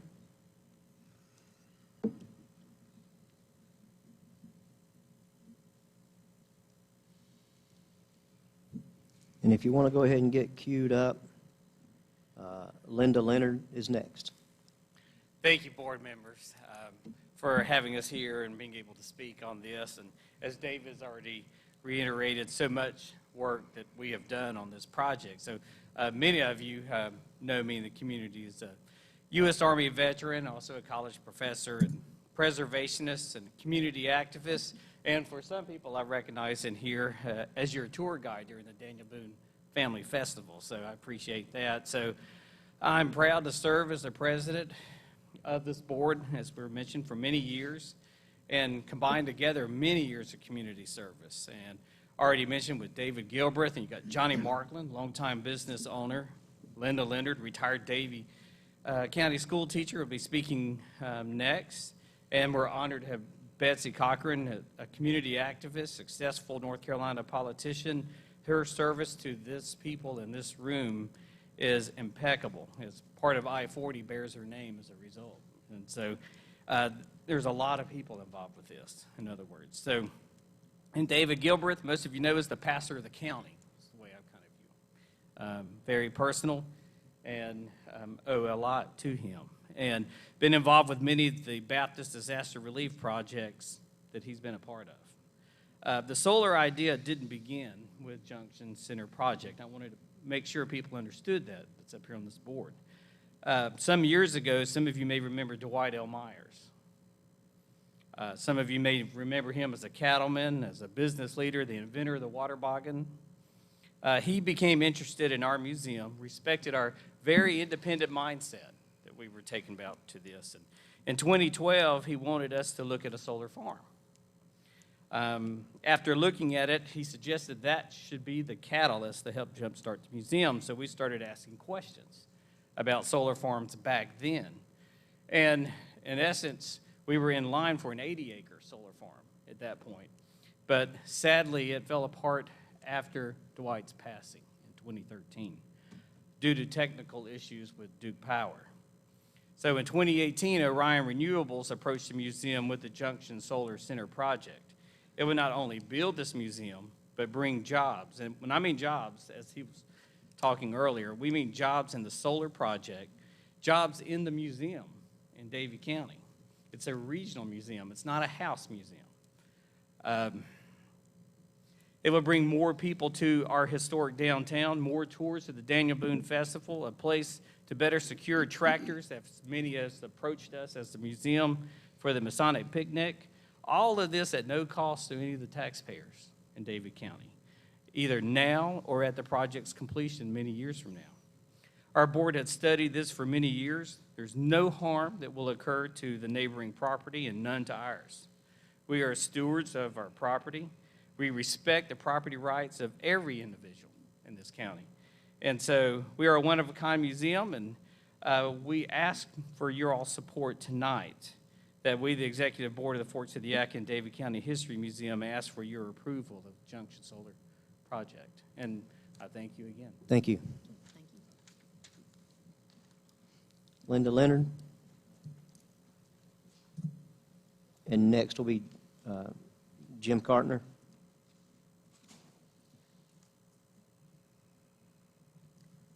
Hello, I'm Linda Leonard, 126 West Church Street here in Moxville. I'm a retired history teacher for 37 years, realtor, board member of Fort Sidiac, Davie Museum, president of the Davie Historical Society, secretary of the Regional North Carolina Daniel Boone Heritage Trail, and member of the Daniel Boone Family Festival. As you may have guessed, I'm very passionate about history and education. Therefore, I have a real passion for the museum and education it will offer the community. Groups have been meeting for nearly 40 years interested in having a museum in Davie.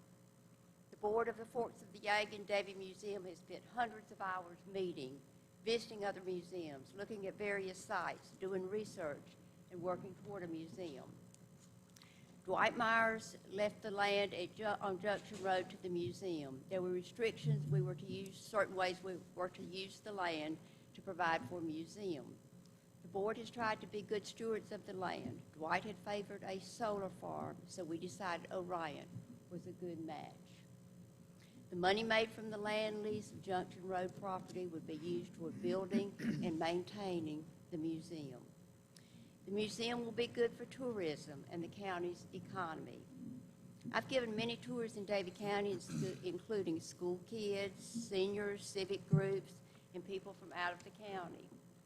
The last large group was 53 adults that arrived on a Wake Forest University bus, and we spent the day touring the county, eating lunch, getting ice cream, and shopping in downtown Mocksville.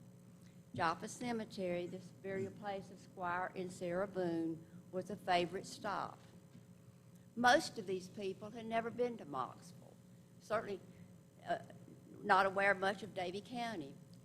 But after the tour that day, many of them said they planned to come back and bring friends and family. Just think how many more people would likely to come to visit the museum and how that would help our economy. We plan to include educational activities for the school children and for the community in our museum. We want to preserve our culture and history for our children, grandchildren, great-grandchildren, and future generations. To build a museum, we need your help. I fully support the Junction Solar Project. Please vote yes tonight. Thank you. Thank you. Jim Cartner, please. And if David Cartner will come on down to the front, we can get going on to the next. Thank you very much. Okay. Thank you, Board, for hearing us. We're property owners on the Junction Road project. I, for one, there are three brothers in our independent families. When it was initially brought to my attention, I had major concerns regarding the solar farm. I have run cattle on the property over the last 30 years. I've made land improvements to it. I've had some neighbors call me at midnight, say my cows are in the road. Okay, can you hear me? A little bit better. Okay. But I had the emotional attachment. My family has the emotional attachment to the farm. And it was a very difficult decision for us when we got together as family members because my kids grew up running through the woods, my dogs hunting and swimming in the pond. I also was concerned about the impact to my neighbors that we'd worked together over the years to do different projects. I wanted to be sure that the aesthetics were going to be compatible for the area. I wanted to be sure that their land values weren't decreased, and I wanted to be environmentally friendly. And I think if you hold Orion's feet to the fire, I think all of these will be met.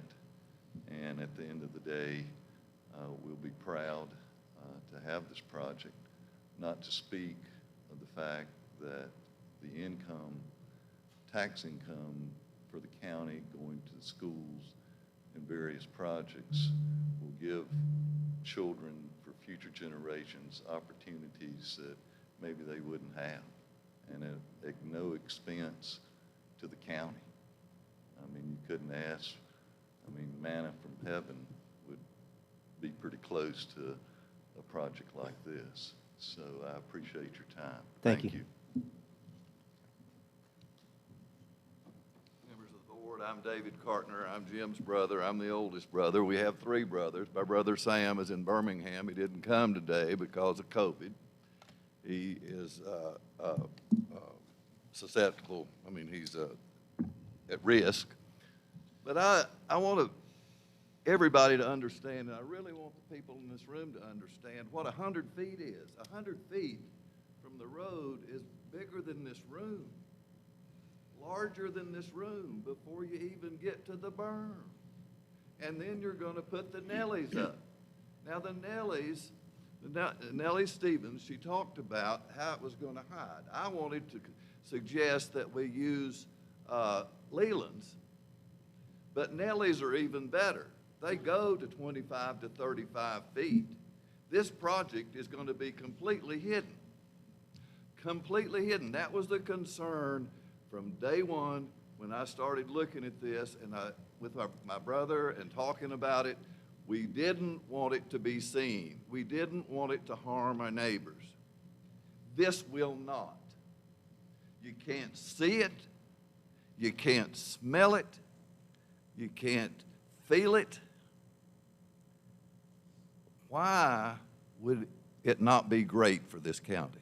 What it's going to be hurt for the Cartner family and for the Shore family is we're part of an agreement that we have a duty to produce the highest revenue rate of return for this real property. Now, obviously, pasture is not. If you looked at the statistics, mobile home parks are the highest and greatest producer of income. This project will allow this property to stay in our family for a long, long time. If not, then we have got to look at other revenue sources to make it worthwhile. Now, we've had people, we've had one person that's very much opposed to this project that's tried to buy this farm since my dad died in 2017. And we have turned him down every time. Now, if you peel back the curtain, if you peel back the onion and move back the curtain, I think you're going to find 2 or 3 people that have a vested interest that this project not pass. I think if you look at the whole deal, it's the people of Davie County that will truly benefit.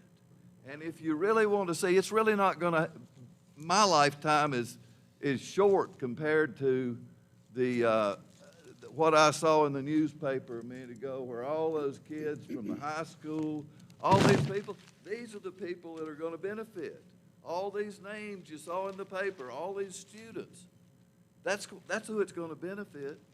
And obviously, it is going to benefit me, my children, and my grandchildren. Thank you. Thank you. And I urge you to pass this project. Thank you. All right, Jimmy Markland, please, and then Morgan Wyatt.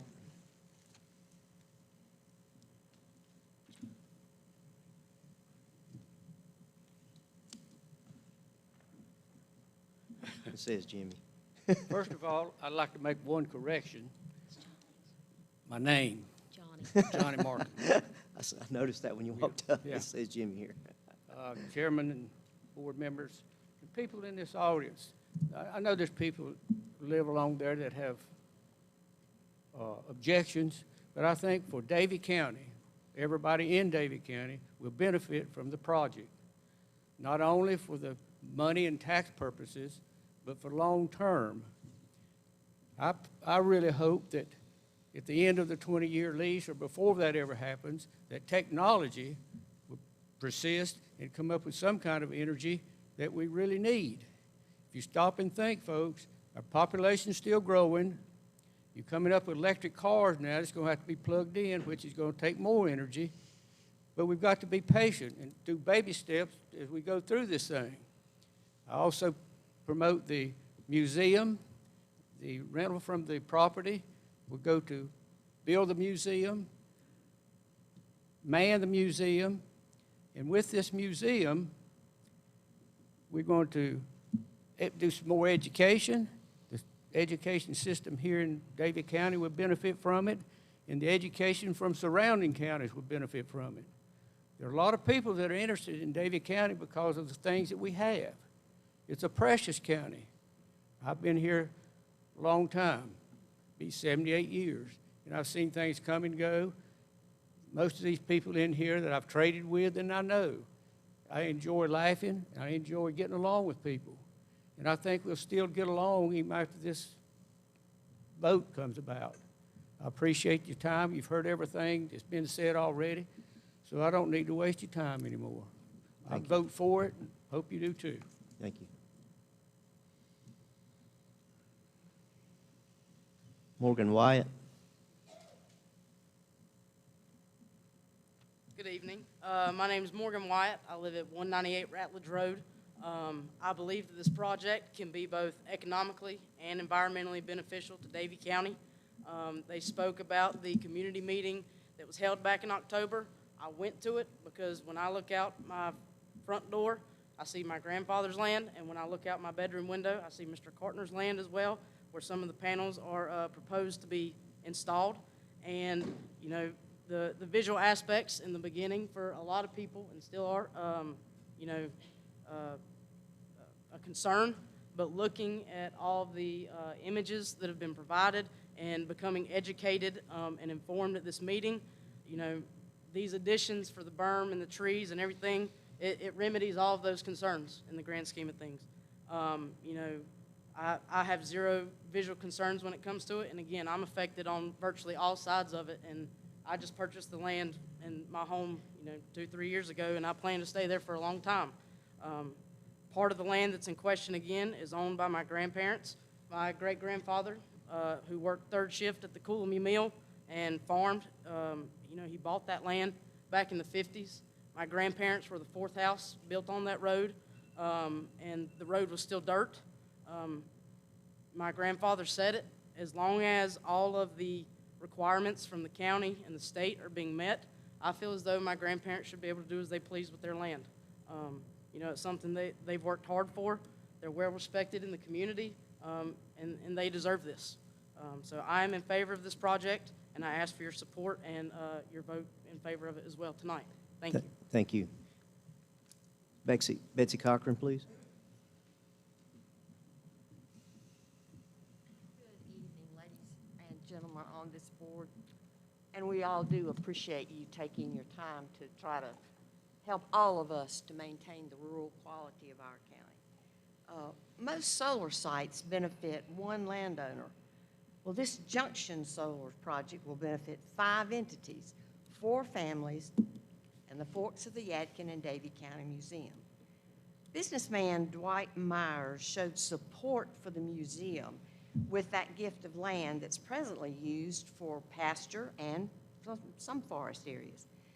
Mr. Myers considered a solar project for that property at one time, so we think that this project would just suit him fine. This preserves the farmland. This project, it's only 0.4% of the 152,000 acres that comprise Davie County. When this solar site's decommissioned, the land's going to return to what it is now, agriculture and forestry. This solar project will benefit the Forks of the Yadkin Davie County Museum. So there's going to be no need for tax dollars for this project. There is so much history in Davie County that a museum is a perfectly appropriate thing for us. Please help the museum to become a reality and support this Junction solar project. Thank you. Thank you. Thank you. I don't have any other names previously listed, but if there's anyone else who wants to speak in favor of, now's the time. All right. Mr. Kyle Swicegood, you have a presentation. Mr. Chairman. Yes. Can we take a 5-minute break, please? We can take a 5-minute break real quick, please. I meant to ask that. It did cross my mind. I didn't get there.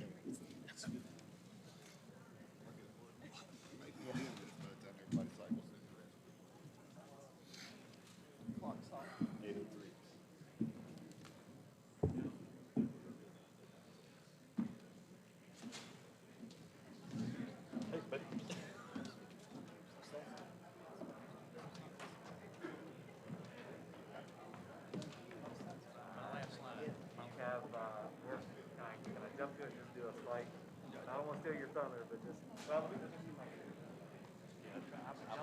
rather play some music if we could.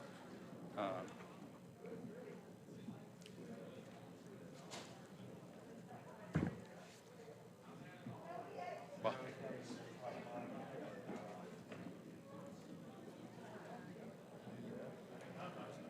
See what I need to do. You get done. you want to hit escape, and go down to the bar, you're going to find PowerPoint, and then you're going to click it, and you have presentation. Yeah, I was thinking escape was going to be the answer. So, I know this is probably, let's see, what we're going to have to do is probably spend this night. Now, I'm actually planning on being an auctioneer and handheld mic. If you want to do that, the only, I don't know if this is going to mess you up. Well, what I can do is I can bring it down here. Okay. So let's do this. Let's see if the sound comes on. That's why.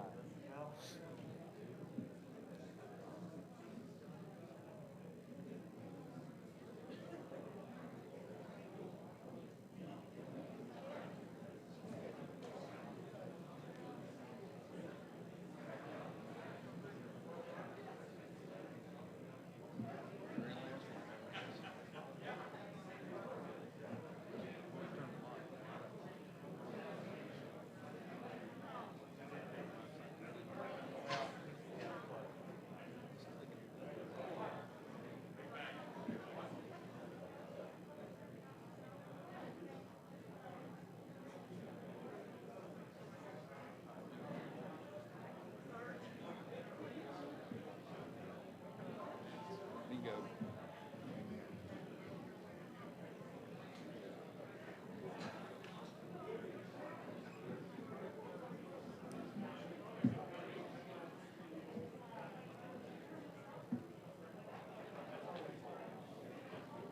Good? Thank you. So, yes, may pick up, you may want to just pull that mic and just hold it down. I'll do it. Sorry about that. That's okay. I don't have external speakers. That's all right. Yeah, thank you.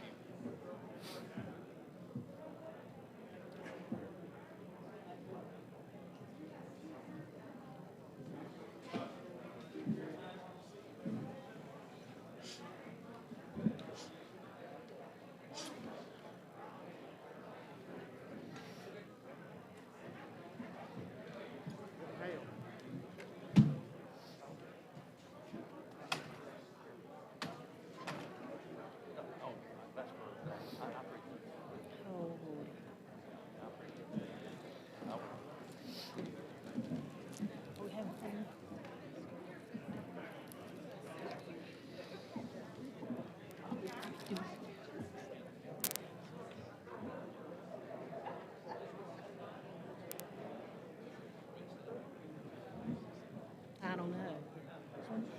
Well, maybe there'll be other opportunity during this presentation. Maybe, I don't know.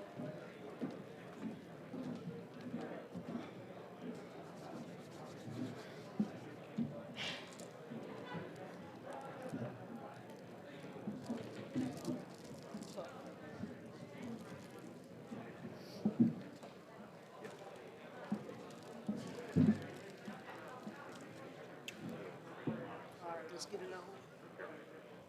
Let's get this party started back.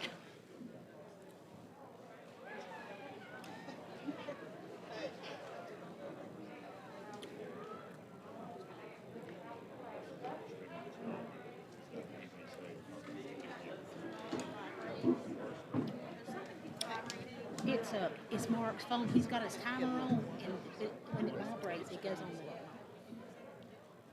Okay, we'll need you, Mark. I think it's Mark. Okay, let's get going. Who we missing? I don't know where he's at. No, I don't know.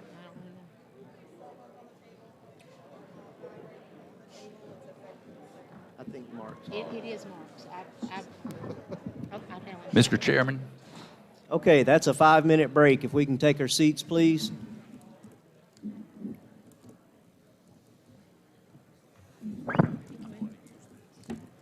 Folks, if we can take our seats, that's a 5-minute break. We've got a lot to cover.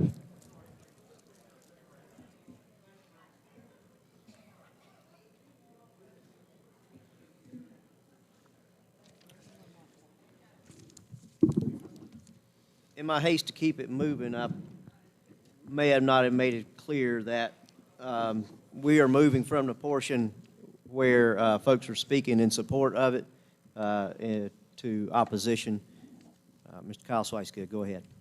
Chairman, board, audience, my name is Kyle Swicegood, and I live at 125 Oak Meadow Lane, which is located just off of Rattledge Road. My wife and I moved into our house on a snowy January 1st day, 2020. It's been a long time. Before I get into my regular presentation, I want to make 3 exceptions to what I've heard so far, if that's okay. These were not in my original presentation. Mr. Chairman, you're a surveyor, so forgive me for checking the math, but we were told not to use Google possibly to do research tonight, but I did use my computer that I brought tonight. The length of road on Rattledge Road is 1,181 feet. And when I turn around and go to the other way, it's 1,181 feet. When I go on Junction Road, that is 1,100 feet. That's only a one-way because the other side of the road is not encumbered by a solar megaplex. At the forks of the Yadkin property, it's 2,167 feet. This was used with the GIS tool. That rough measurement is 4,450 feet. The other exception that I would like to make is there was mention tonight about a buffer, but there was nothing said about the topographical elevation of the property. When I stand on Rattledge Road, I stand and I look up. The peak property on the Cartner side of the road is 26 feet higher than the road. I understand, I believe, that the solar panels will be about 13 feet high. So that's 39 feet high above the road. And I believe that what has been suggested tonight is about a 13 to 15 foot buffer. And I will tell you that when I go home every afternoon after work, I'll be able to look up the hill and see many monuments. The other exception I would like to make, respectfully to Mr. Cartner, is there's not 3 landowners that are taking exception to this plan. There's actually 430 signed petitions who, this is volunteers that have signed a petition saying that they are against this project. So allow me now to get into my presentation. Despite some of the words we have heard tonight, and I heard as much about the forks of the Yadkin and the History Museum as I had about the zoning process that we're going through tonight. But this process is not a GoFundMe for a history museum. This is a you promised me to the landowners up and down Rattledge and Junction Road. And I think that's the most important thing that we need to take into consideration tonight. Is there anywhere safe to live, build a farm, or a life in Davie County? One more addition. My neighbor and my friend, Mr. Shore, referred to our group as opponents. We're not opponents. We're friends and we're neighbors. And no matter what happens, that's going to continue to be the case. I want to make that clear. I was given the suggestion to look at the Davie County Comprehensive Plan to consider this conversation. And as I began to read it, I began to grin because the vision that took place on December the 2nd, 2019, not too long ago, was essentially words to my ear.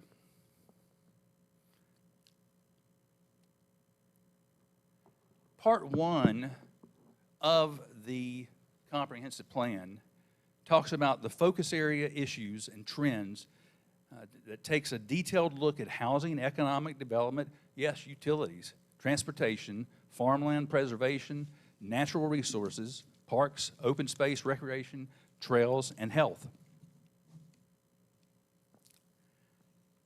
A comprehensive plan can best be described as a guide to the county's future. One thing I didn't mention to you, some of you know, I'm a 31-year real estate broker. I've made my living selling real estate in North Carolina, South Carolina, and Virginia, but primarily right here in Davie County.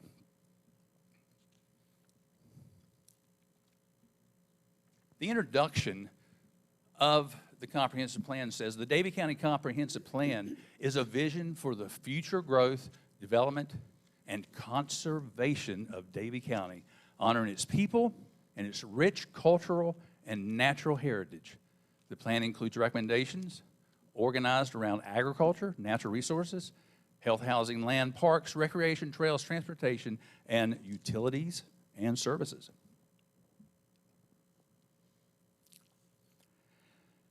This is the one that really got me excited. Chapter 4, Future Growth and Land Use. Read what it says there. Future land use identifies projected land use needs to accommodate future growth, including a future, this is really where I got excited, a future land use map to assist with what we're doing right now, future rezoning.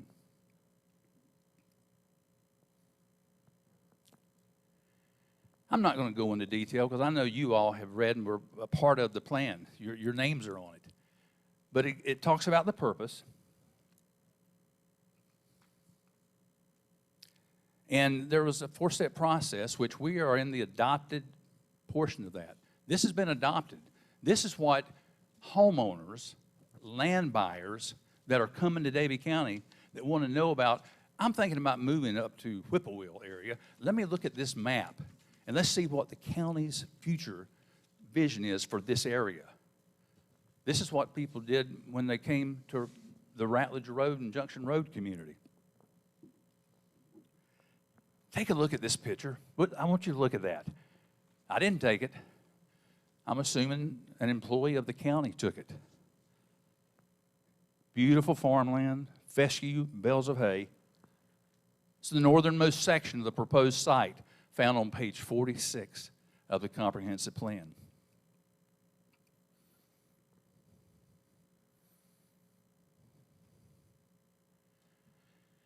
Future land use goals. Building on the focus area issues and trends found in Part 1, growth strategy and land development is described in an iterative process of developing a growth strategy and future land use map to guide development, or buyers for that matter, for the next 20 years.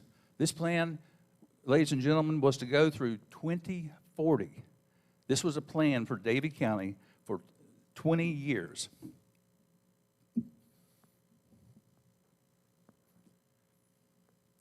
Chapter 4, page 77, goal number 2, preserve the rural character of Davie County.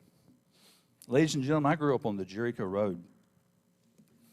In fact, as a child, he's not here tonight, but Carl Hicks leased what I called the Haynes Farm. I helped get up my first bales of hay on what I called the Coolamy Flats. When my wife and I got married, there was many decisions. We could have moved to eastern Davie County, which is where a lot of the density is, but I didn't want to do that. I mean, forgive me for the costume that I'm wearing. I'm a country boy, and I wanted to raise my kids to where if I wanted to have some cows, I could. If I wanted to have a backyard, I could. If I wanted to see my neighbor's beautiful field, I could. And that's why we chose Davie County, southern western part. The word preserve is used 22 times. It's actually 26.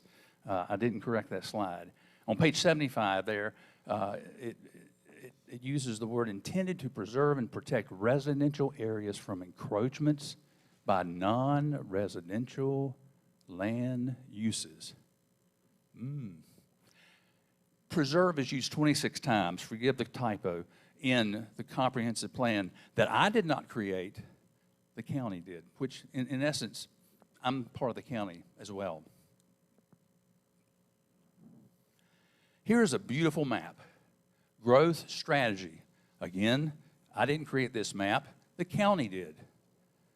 And it was a group of citizens that were a part of this comprehensive group. Notice the green down here where it says rural growth area. Now, I live on Ratledge Road. Rural growth area is pretty much green on Ratledge Road.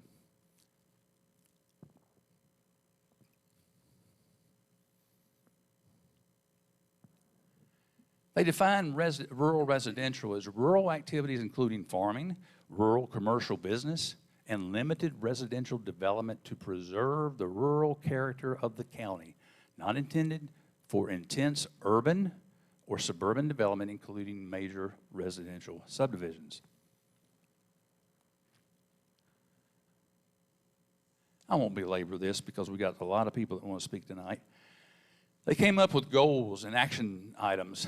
Notice LU 2.2, support innovative and flexible land planning techniques as a means of encouraging development configurations that are more desirable and may better safeguard existing natural land and water resources. That was the vision. Here's the really neat map. They referred to it as the future land use. Let me make a little play here. Yes, I'd love to show you some land in Davie County. Let me show you what they're showing the county is Mr. Potential Land Buyer, or Mr. Potential and Mrs. Potential Home Buyer. Let me show you the future land map of Davie County. Oh, you're wanting to look on Mr. Henry Road, or you're wanting to look on Ratledge Road. Well, let's look at it. That's called rural residential. Right there it is, ladies and gentlemen.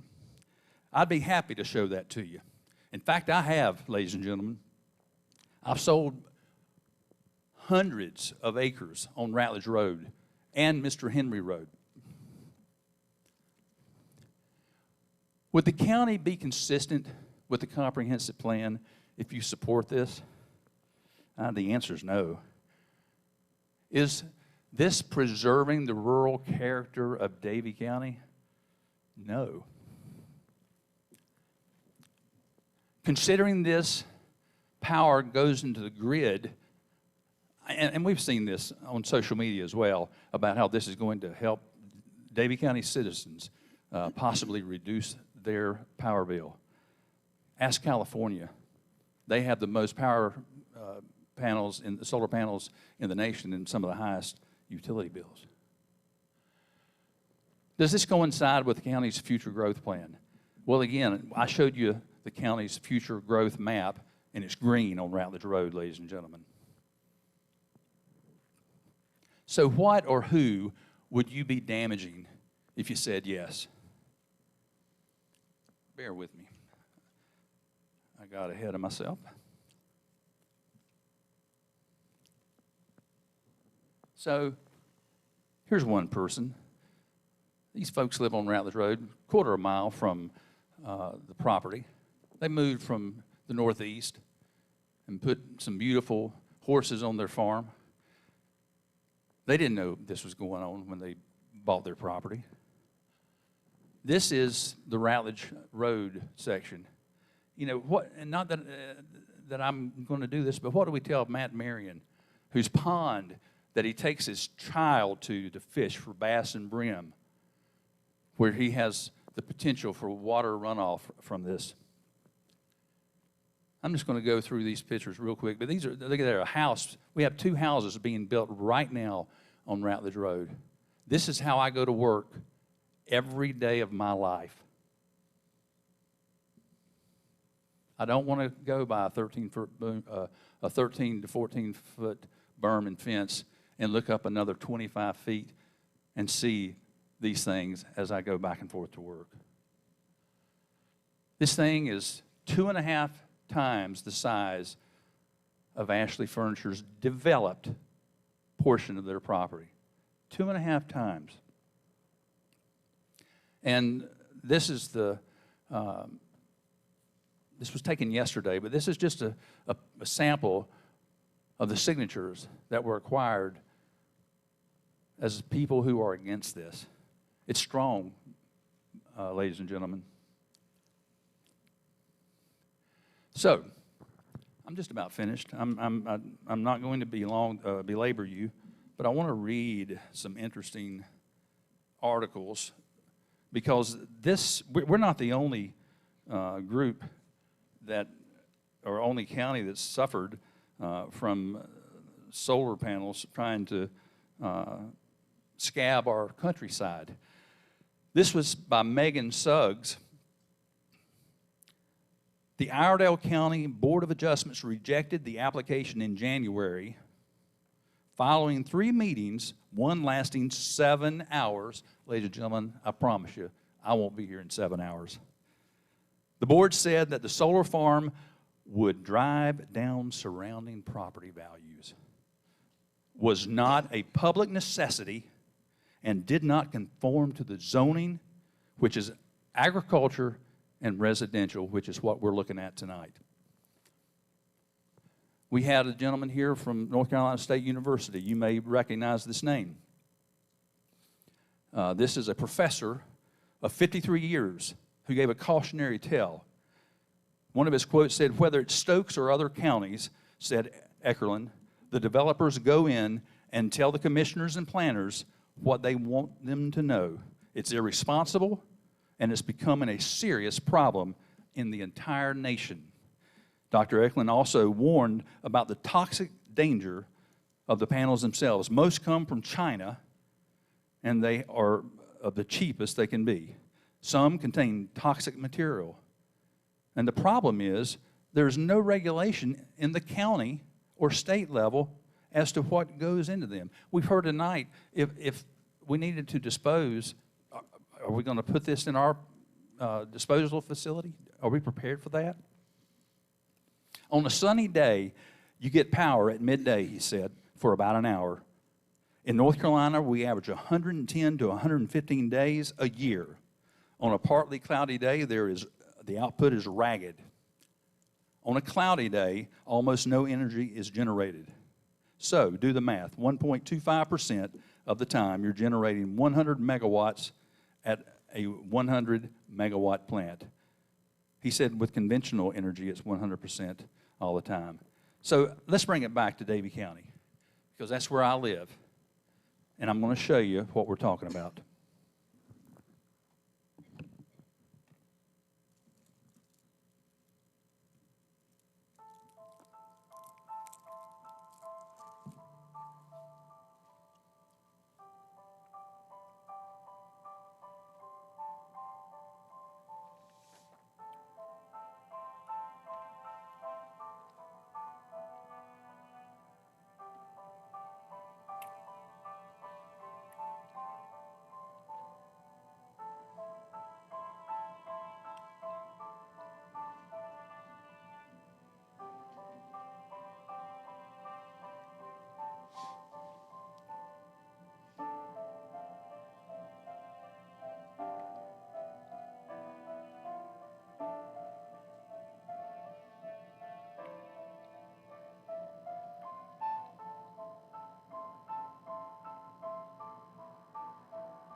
I appreciate the opportunity to address each of you.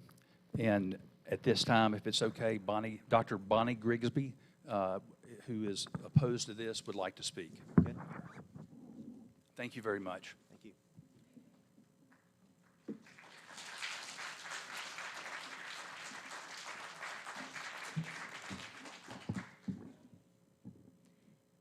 Thank you, board members. Can you hear me okay? Okay. Yeah. Thank you, board members, for listening to us everyday citizens. Human relationship building is comprised of mutual trust, respect, commitment, and honor. Similar to courting a new relationship with a new business coming to Davie County. Who is Orion Renewables? What are they asking us to do for them? Change our county ordinance and comprehensive plans to alter our rural agricultural landscape, by requesting special purpose, special use zoning. According to Mr. Meadwell, he reviewed for us the intent of a special purpose may constitute health or safety hazards, greater than average impacts on the environment, or diminish the use and enjoyment of the property. Given these risks, is it good for our county to allow one company to do their business proposal for the next 30 years and potentially 50? If I was going to be in a committed relationship for 50 years, I'd want to know that person. What do they know? What do we know about Orion, the project managers and the panel installers, and do we trust them? At their website, which is the only source of information that an average person can gather, there are approximately 40 wind plants, and there are 6 locations of solar complexes. So as was pointed out, their business is about 16% by megawatt of solar energy. Next. This next picture is going to show you what's under construction or planned, we think. These are not completed. Once these come up, you'll see there is a 1 and a 2. There seems to be a trend where if they approve for one industrial facility in a county, they try for a second or even a third. It's economies of scale for them, obviously. Orion does have 2 fully completed solar facilities, as you were told. One is in Georgia, was finished in 2019. The second in Pennsylvania was finished in 2020. Is that long enough to see how faithful a business partner they'll be with us 5, 10, 20 years from the project? As was discussed at length, the number of jobs, long-term jobs being created. A phone call was made, and the Georgia project was an enormous 120 megawatts, 1/3 larger than our giant 80 megawatts. They have 2 full-time long-term employees for maintenance, according to news sources at the Albany, Georgia Herald newspaper. We're on slide 4. The other proposal in North Carolina was Stanley County, the Meisenheimer project, as they reported.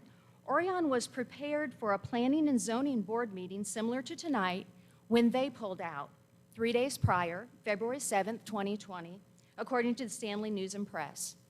Why? After Orion invested so much time in orchestrating an arrangement, much like they've been doing in our county, why would they halt the deal when they're so close to the finish line in Stanley County? Another curiosity about Orion has been filing legal documents with the North Carolina Utilities Commission in Raleigh over the past few months in what seems to be a disagreement between the Commission, Duke Energy, and them. Their most recent filing was yesterday. I have the docket number if you want it. I'm on 5. Okay. This is one of the companies who has already installed solar panels in Davie County. Next. And here's another picture of a company who has installed panels in Davie County. Why aren't the landowners talking with those that Davie County has already danced with? These are North Carolina companies that help our county and our state. Slide 7. Okay. Sorry you're not getting overheads. As Paul Harvey would say, and now the rest of the story. If we rezone for their special purpose, special use, who is it we're really engaged to? Who will own these solar complexes, and thus who's responsible for the liability in a few years? It's common, I received information from the North Carolina State Library, 2 full-time librarian researchers. It's common for energy companies to form limited liability corporations, LLCs, for short. Unfortunately, it's also common to sell to another LLC, who sells to another LLC and another. Every time the LLC dissolves, that entity no longer exists. Who's around to fulfill our commitment? Remember the reselling of the mortgages and the housing crisis of '08? In your packet on page 204, number 9, it appears that Orion is keeping their options open. To transfer beautiful heartland will be in solar panels. Tonight we are considering 863. We have heard the number 177. Why are we asking for 863? Shouldn't Davie County finish what we've committed to, which would double our current solar industrial acreage before we start a new relationship? Those who truly care about us usually don't mind waiting, because we're worth it. Board members, I ask you, do you know and do you trust Orion, a limited liability corporation from Oakland, California, enough to say I do and commit to a 50-year marriage, the length of the lease, 30 with 2 options to renew 10 years? We might be at the altar, but for this bride and others in Davie County, we're running for the door. Thank you for your time. Thank you.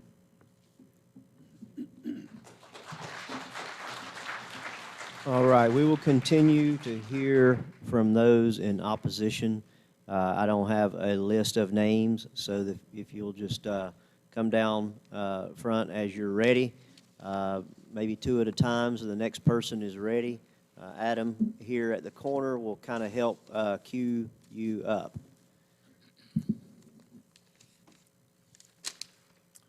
Hello, my name's Nick Slogic. My wife and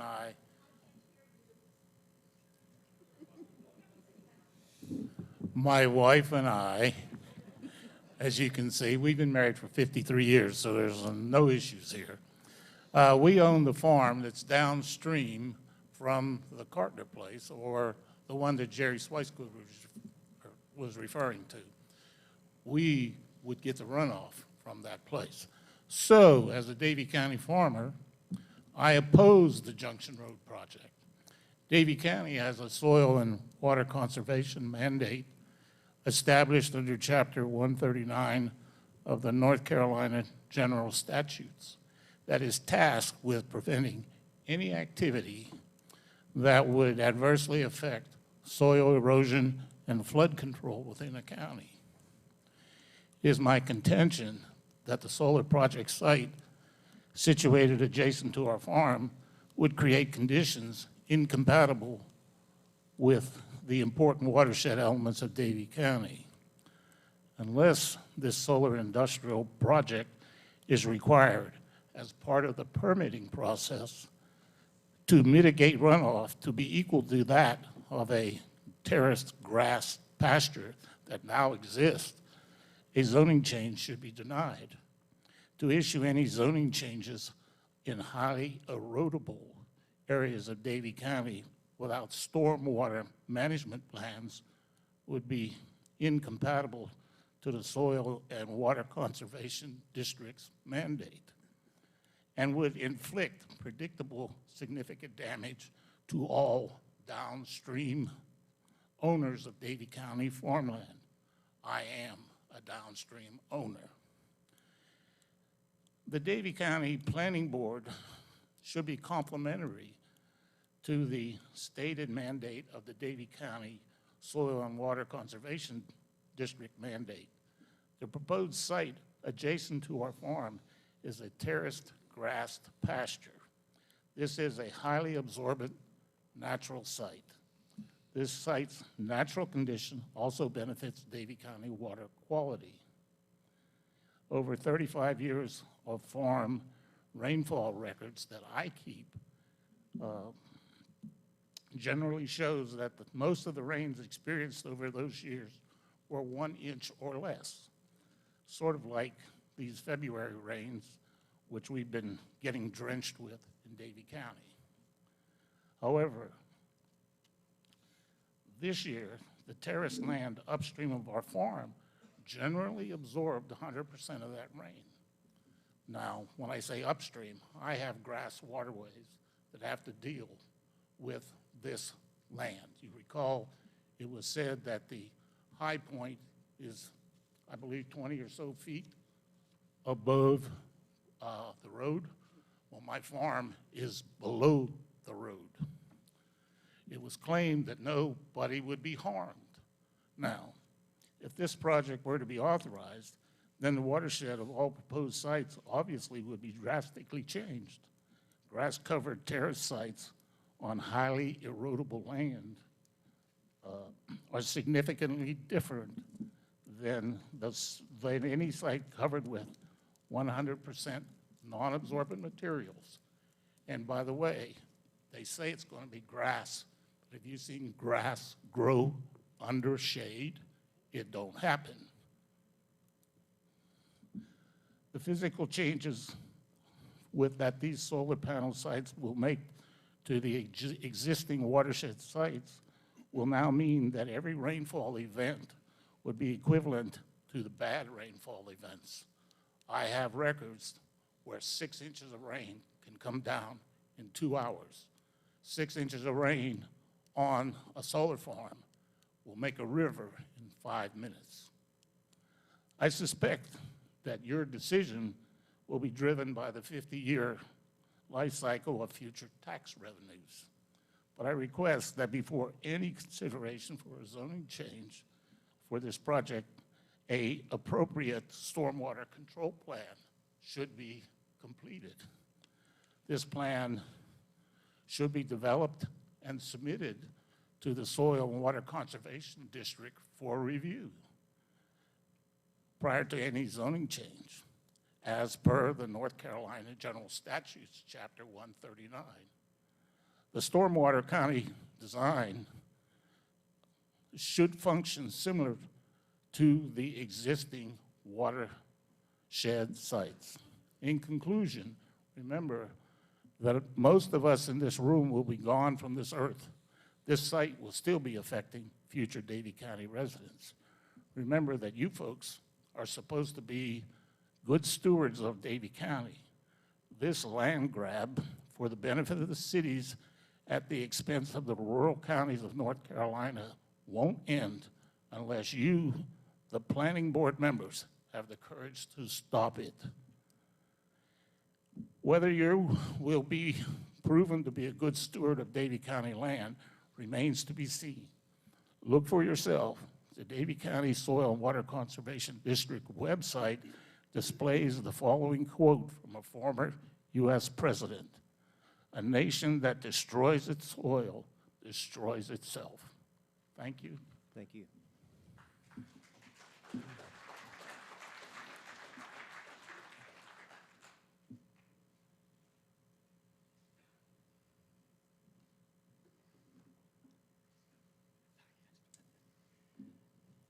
Hello, ladies and gentlemen of the board. I was going to ask Mr. Meadwell, is he up here? I was going to hand out some pamphlets to you real quick. Could I, anybody around here that? Amy's coming around to help you. Okay, all right.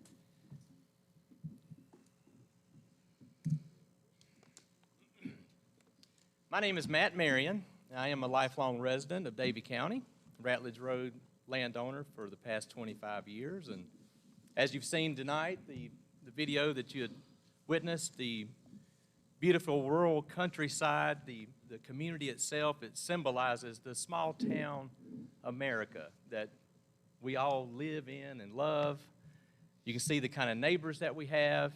And I know that you guys can express the empathy of what you see before us today when you see adversity and its opposition. But there again, there's nothing personal, and I say that to everyone in the room. One way or another, for or against it, does not matter. We're neighbors, we're friends, and that's the way it's supposed to be. If I were called tonight and needed assistance, someone needed help, I'm not going to ask you how you voted.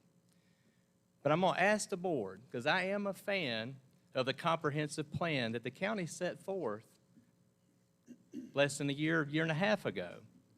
And I think it's the consensus view with those that are opposed that we ask the board to follow the guidelines that were set forth to protect the rural areas and the heritage of Davie County. I had several different topics that I was going to touch on, but due to some of the coverage we already have, we'll kind of wrap it up and make it a little shorter. Thank you. The environmental concerns were the topic that I was to address. And I think that's something that the solar companies know themselves. It's the number one opposition they meet when they go to any county and they propose a build site. I mean, we hear about the aesthetics and the sightly scenes and the change of the terrain, but it always comes back to the environment, the ecosystem, and the fallout that it leaves behind. We heard a moment ago that these solar panels, the construction, glad to know that they don't have cadmium. And if you've done any research on some of these panels, they all contain toxic materials. So the panels that are proposed here, 80%, which is composed of glass and aluminum, what's the other 20%? That's the question we need to ask. Is it lead, copper, silicon? We know that. Tetrachloride? These are the type of materials that we need to really pay close attention to, and once again, for environment purposes. I did find some studies that shared that the way these panels are constructed, they do have the ability to leach, is the terminology in the industry they use, but it's when these toxic products or chemicals can leak into the soil and water. So why is that a concern? We've heard about runoff, and there's another specific concern about the area in which we live. The homes that are built on Ratledge Road, with the exception of 2, everybody's on well water. What is the potential of these contaminants getting into our water table? And let's talk about ground absorption. Most solar companies will say that any of the toxins are a lot of times encompassed or they're taken away in the soil and cleansed. But in this area, we have what is called buck talus soil, which is a red clay Iredale loam type soil that the Board of Health here in Davie County has tested and declared to have a perking issue. Which, what does that mean? In most properties with a building site, it's required to have 5 acres to build a home, and any septic system, most of them require a 600-foot tail line in order for these things to properly drain in a septic system. So what kind of runoff are we going to have in the wet season, especially when we consume this much acreage? And you look at the different concrete racking tables. The erection sites are required to have 500 acres or 400 acres, however they want to say it. It's with solar panels that act as an umbrella, so to speak. So how much of this runoff will go downstream? And we need to consider, and inside the packet there that I've given to you, you will find the Davie County Ordinance, Chapter 151, titled Watershed Protection. And under subheading 151.22, you will find that Hunting Creek in the Yadkin River Basin is listed as a critical area. That is not far downstream from these building sites that are proposed. So where do they go next? If they go into the wetlands and to the waterways and to the Yadkin River and Hunting Creek Basin areas, where does that water flow from there?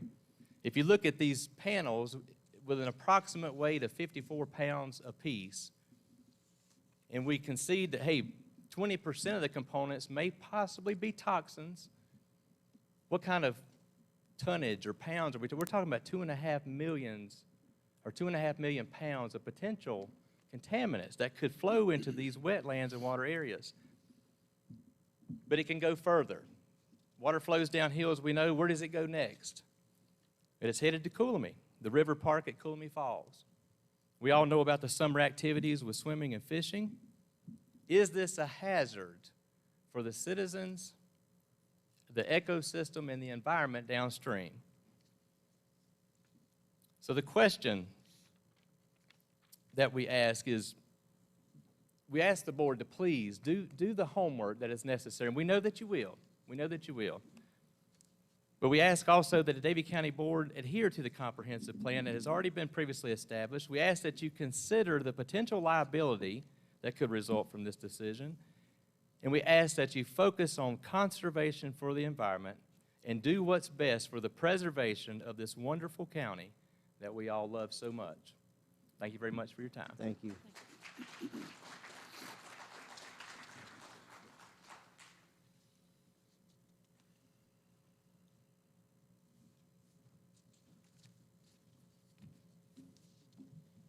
Mr. Marion, I appreciate you recognizing that part of what you were going to say had already been covered, and I just encourage the rest of the speakers to kind of keep that in mind as we try to get through the evening. Thank you. I'm Dr. Bobby Grigsby. I intentionally did not do slides because I was fearful what would happen to my wife's presentation would happen to me too. So In 1977, I had built a solar photoelectric cell using a Bell Labs kit. My dad was a Bell Labs engineer, and we entered this photoelectric cell into the school science fair, hooked a voltage meter to it, put it on top of a cardboard roofed house, put a photographic light on it, and we were wowed as the meter read electricity. And from that day, I've been somewhat fascinated by solar energy. So I'm not an opponent, I'm not opposed to solar energy in theory. I am opposed to some of the ways that we finance it with the taxes, the way we play these shell games. I am opposed to the fact that it doesn't really support itself. It's not really truly green at this point. I think it has future, but it's not truly at this point. We have dual systems. That's the reason why people's electric bills don't go down. We have to support the conventional to make up the difference in what the solar can't do. But as we go forward in this process of thinking about how we're going to deal with solar energy in this county, you as the planners have already done some due diligence ahead of time. We have a solar ordinance in this county that's really a pretty good one. And I was really pleased when I ran across that to see that it really was well done. And Orion has put together a proposal where they have looked at what you have put in place and done their due diligence. And so they have looked at the different things that they need to do. But one of the things I wanted to focus on is the decommissioning process. Because as we think about the land of Davie County and we think about what that looks like in the future, we need to have true understanding of what decommissioning really looks like. In Exhibit 5 of your packet, it's my understanding you have the original proposal packet from Orion Energy. On page 70, that starts that discussion of decommissioning. Let me just go through with you just real quickly the only issue that I think I have there. The professional engineer that was hired to do this work, and I was really impressed with the thoroughness of it. He did a good job with it. On page 73, you'll see the breakdown of the different components of this.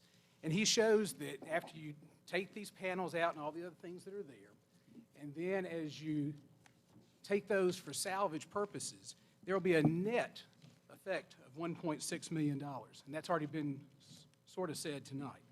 This is where I want us to focus our attention, though.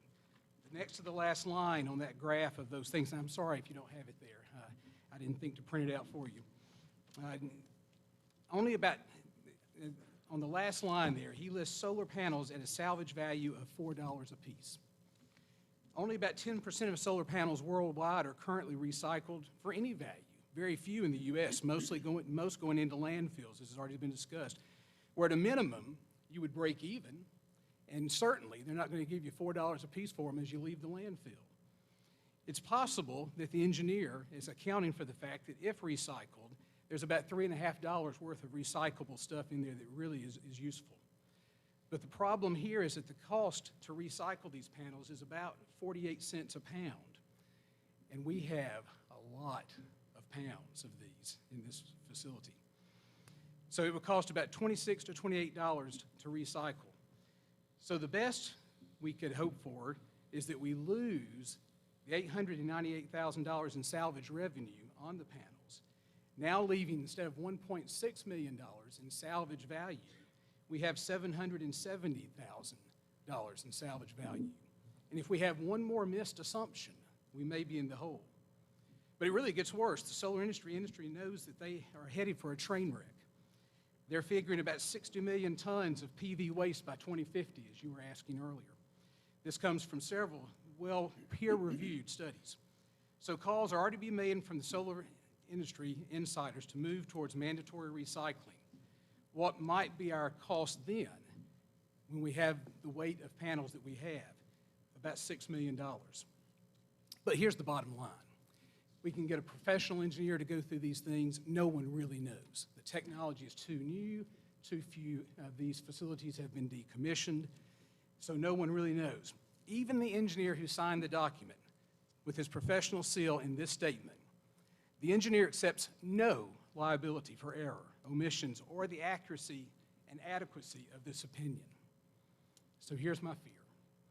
I'm afraid that Orion Renewables will try to tell us that because the salvage value will be there, then no financial performance guarantee for decommission will be needed for the unknown future. They have mentioned taking a bond and putting it in place. but I think we need to be very sure that we understand what that bond needs to look like. The monies that we need to cover are going to be much greater. So we're asking you as the planning board to wait for the commissioner's decision about doing the moratorium so that we can have 6 months to bring in unbiased opinions and educate our leaders as to what's really going on with these solar panels. Otherwise, when the music stops, someone may be without a chair. Thank you, and I appreciate your work. Thank you.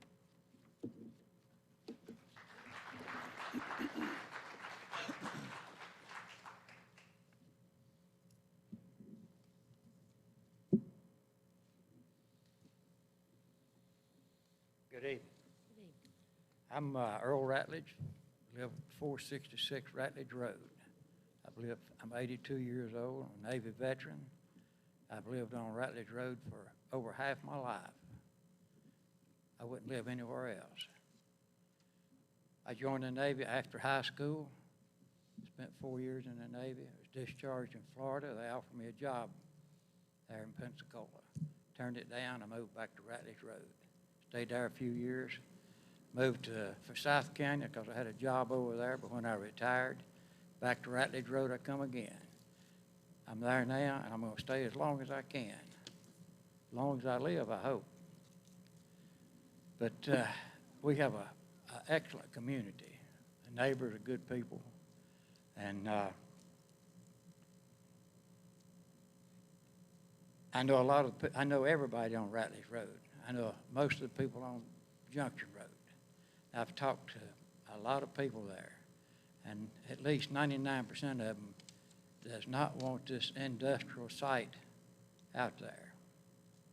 And you can't call it a solar farm because it's not a farm, it's an industrial site. So we appreciate it if you would vote this down. Thank you very much. Thank you.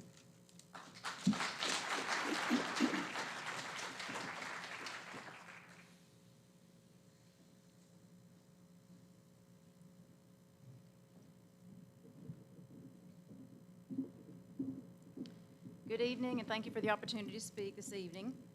I'm Elizabeth Swicegood. I've lived along Ratledge Road and Oak Meadow Lane since 2000. I need to make a correction. My husband said 2020.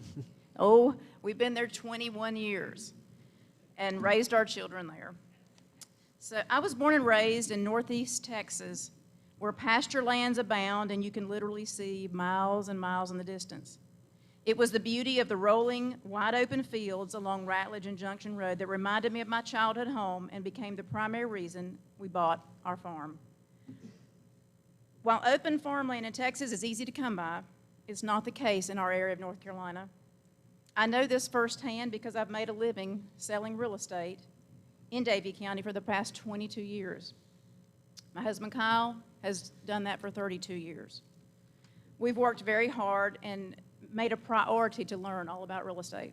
We have earned through hard work and over many years the highest professional designations our industry offers. I'd like to discuss just a little bit about real estate and how this solar megaplex is going to affect it, because it's just intellectually dishonest to say that it won't. North Carolina disclosure law requires that brokers disclose potential public health and environmental risks that would pertain to property their clients and customers are considering. With a massive industrial site like this, brokers will be compelled to disclose the risk of possible chemical contaminations on the ground and table water sources. We have to have wells on Ratledge Road because there's no county water down that road. It must be disclosed that vast quantities of herbicides and detergents will be used routinely to maintain these panels. Where is all that runoff going to go? These panels create electromagnetic fields that you can find plenty of research articles that indicate affect Wi-Fi and internet reception. How many of us depend on our internet to work from home and earn a paycheck since we have a pandemic? The public will need to know these things as they're considering. Can I work from home? Can I get a Wi-Fi? Is that going to interfere? I don't know. We'll have to research that. Will that affect property values? Will that affect saleability? Yes. Again, it's just dishonest to say otherwise. It's not even logical. Let's move to location. It's also intellectually dishonest to say that this site will not cause a problem in terms of view, vistas. Right now, we have the most beautiful pasture lands that you can imagine, and putting up all these berms and don't fence me in, these mega fences on these mega sites is going to have an impact and make your property less sellable. If you were looking at 4 or 5 tracts of land and they were all beautiful rolling pastures and one had a industrial solar plant in the heart of it, which are you going to pick? Which one are you going to pick? So it definitely plays into sellability as well. Orion wants to rezone so they can invade our territory and put up their industrial complex. By asking for the rezone, they admit it does not conform to residential agricultural zoning. They know it and we know it. In good faith, the citizens up and down these 2 roads purchased their land with the current zoning in place on the promise it would remain based on the comprehensive plan. They never would have imagined in a million years that it would become an industrial site. Did you know that this facility could fit 9 Haynes malls inside of it? 9 Haynes malls, including the parking lots. Are we going to give a California company what they want? Or are we in good faith going to abide by the comprehensive plan and stay true to the promise we've made to existing landowners? Another thing about real estate are trends. What are the trends? After 2020 and the nightmare of COVID and the civil unrest in our nation, people are moving out of the urban areas and they're coming to the rural settings. If we destroy all of our rural areas, where are they going to go? Where are we going to go? We all need some open spaces. Don't fence me in. We need these open spaces and inspiring landscapes to keep our sanity, now more than ever. There's also a socioeconomic bias that has to be considered. There's no environmental justice being exercised with this plan with Orion. Do we want to set the precedent that large industrial sites are okay in this county as long as they're positioned in the lowest socioeconomic quadrant of our county? On a personal note, I've come to realize it really boils down to corporate greed, trying to get those tax incentives so they won't have to pay their fair share, and then the local community optics. Orion has joined with the Forks of the Yadkin to provide the means by which funds can be generated to build this private museum. And let's face it, no one wants to be that one who says no to a museum. But it's not a public museum to be paid for by public funds. It's a private endeavor by a nonprofit. We already have a public museum in the public library. Wouldn't it be a tragic twist of fate? And only 2020 can tell us this could really happen. It would be a tragic twist of fate if the very museum that was built with funds from this power plant has to add an exhibit describing the tragic public health disaster that occurred on Ratledge and Junction Road when some 230 solar panels unleashed their toxic soup on the environment and poisoned the innocent. This monster power plant is wrong for Ratledge Road, for Junction Road, for Davie County in general. It will never result in lower energy bills or sustain employment for people. Solar and wind sites may be renewable, but they're not reliable. Just ask my family and friends in Texas. We have 647 acres of solar generating facilities already in Davie County. And North Carolina ranks second in the nation for solar generation. When will enough be enough? This little county has done our job. We have been green. We are green. We can't get any greener. If this board votes to approve the zoning change and gives a pass to this industrial power plant to move into a residential and farming area, we're holding the floodgates open for even more industrial sites to follow. Because once you give greed a clear path forward, be assured the next solar plant will be coming to the field near you. Thank you so much. Thank you.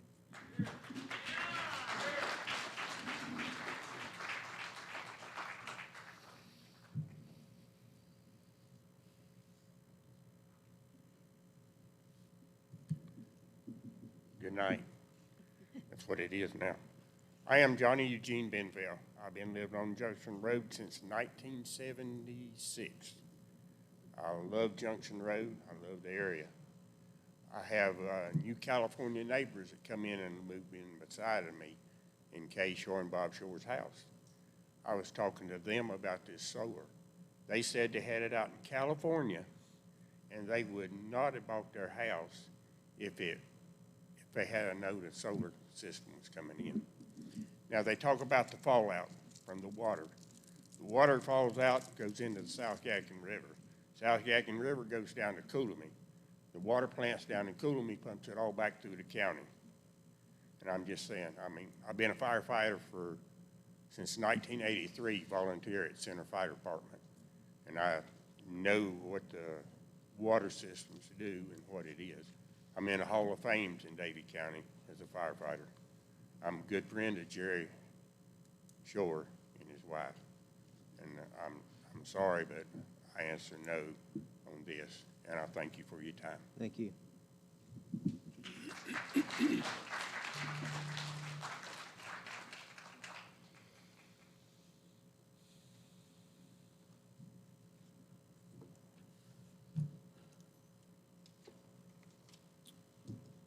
Well, good evening. Good evening, Davie County. Sorry, I'm getting used to the... You're good. Good evening, Davie County Planning Board members. And good evening to all my wonderful neighbors here, each and every one of you. I love you. Okay, no matter what happens tonight, I love you. I am Doug Bordner. I'm a resident who lives very near Ratledge and Junction intersection, about a mile from it. I live on the land. I drink the water that this mega solarplex would impact. Okay, it's very personal for us.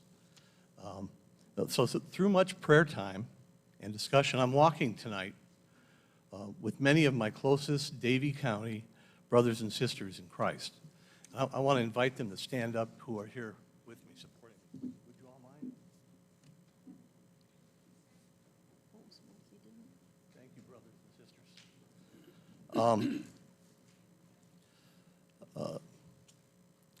I'm called by my Lord and Savior Jesus to share his message with you tonight. I feel like David when he was called to fight Goliath, called Orion. Galatians 2:20, it says, I've been crucified with Christ, and I no longer live, but Christ lives in me. The life I now live in the body, I live by faith in the Son of God, who loved me and gave his life for me. And in Ephesians 6:12, it says, for our struggle is not against flesh and blood, but it's against the rulers, against the authorities, against the powers of this dark world, and against the spiritual forces in the heavenly realm. I confess that my spirit has been in anguish for many months now. I've been earnestly praying to try to understand why we would want to replace 853 acres of beautiful rural setting with an industrial mega solar complex. That's 9 times the size of Haynes Mall and twice the size of Carowinds. Why would we want to do that? And of course, the Lord sent me back to his word, the only truth that I know in my life, for wisdom and for understanding about this. And so, Genesis chapter 1, verses 1 and 31, and Genesis chapter 2, verses 15. In the beginning, God created the heavens and the earth. And he saw what he had made, and he said it was very good. And the Lord took man and put him in the garden to work it and to take care of it. So God brought my family here to Davie County a little over 20 years ago. We're very close neighbors with the Swicegoods. We moved in very shortly after they did. We have always marveled at the beauty and the peacefulness that God's amazing creation here in Davie County provides. We care for it daily. We're good stewards. We're good neighbors, fully knowing that this is really God's mighty work and that we have been his anointed to take care of it. So in Matthew chapter 22, verses 26 to 30, an expert in the law and a ruler over the people asked Jesus, "Teacher, what is the greatest commandment in the law?" And Jesus replied, "Love the Lord your God with all your heart, with all your soul, with all your mind. And the second is like it. Love your neighbor as yourself." All the law and all the prophets hang from these two commands. So I needed to discern in this industrial megasolar complex whether or not we were fulfilling the Lord's command to love our neighbor. And, you know, Kyle's already shown you the 400 plus people who have signed that petition online. And even in the midst of a COVID pandemic, look at all the people that have shown up here. It's very clear to me that this is not showing love for our neighbor by bringing this forward. In 1 Timothy chapter 6, verses 10, "For the love of money is a root of all kinds of evil. Some people, eager for money, have wandered from the faith and pierced themselves with many griefs." This industrial mega solar complex is really the work of the evil one. He's deceiving us all into using our lust for money to divide us so that we might commit this horrible sin of greed. Furthermore, in prayer, I came to understand that we are doing more than violating God's command to love our neighbor and to avoid the lust for money, but he's also threatening us to remove his hand from Davie County in judgment, and he'll do that through many griefs. That's what his word says. Our land and our water will no longer be safe. This will no longer be the beautiful, peaceful place that he created. So in Deuteronomy chapter 6, verses 16, "Do not put the Lord your God to the test." And Jesus answered Satan in Matthew 4:7. He said, "It's also written, do not put the Lord your God to the test." So as a community, as a leadership, as neighbors, we are doing much more than just voting on an industrial mega complex. As a community of believers, as elected leaders, as neighbors, we will be putting God's promise of many griefs to the test. So tonight, you've heard about many of these griefs. My neighbors have shared that with you. And we are all in danger of putting God's word to the test.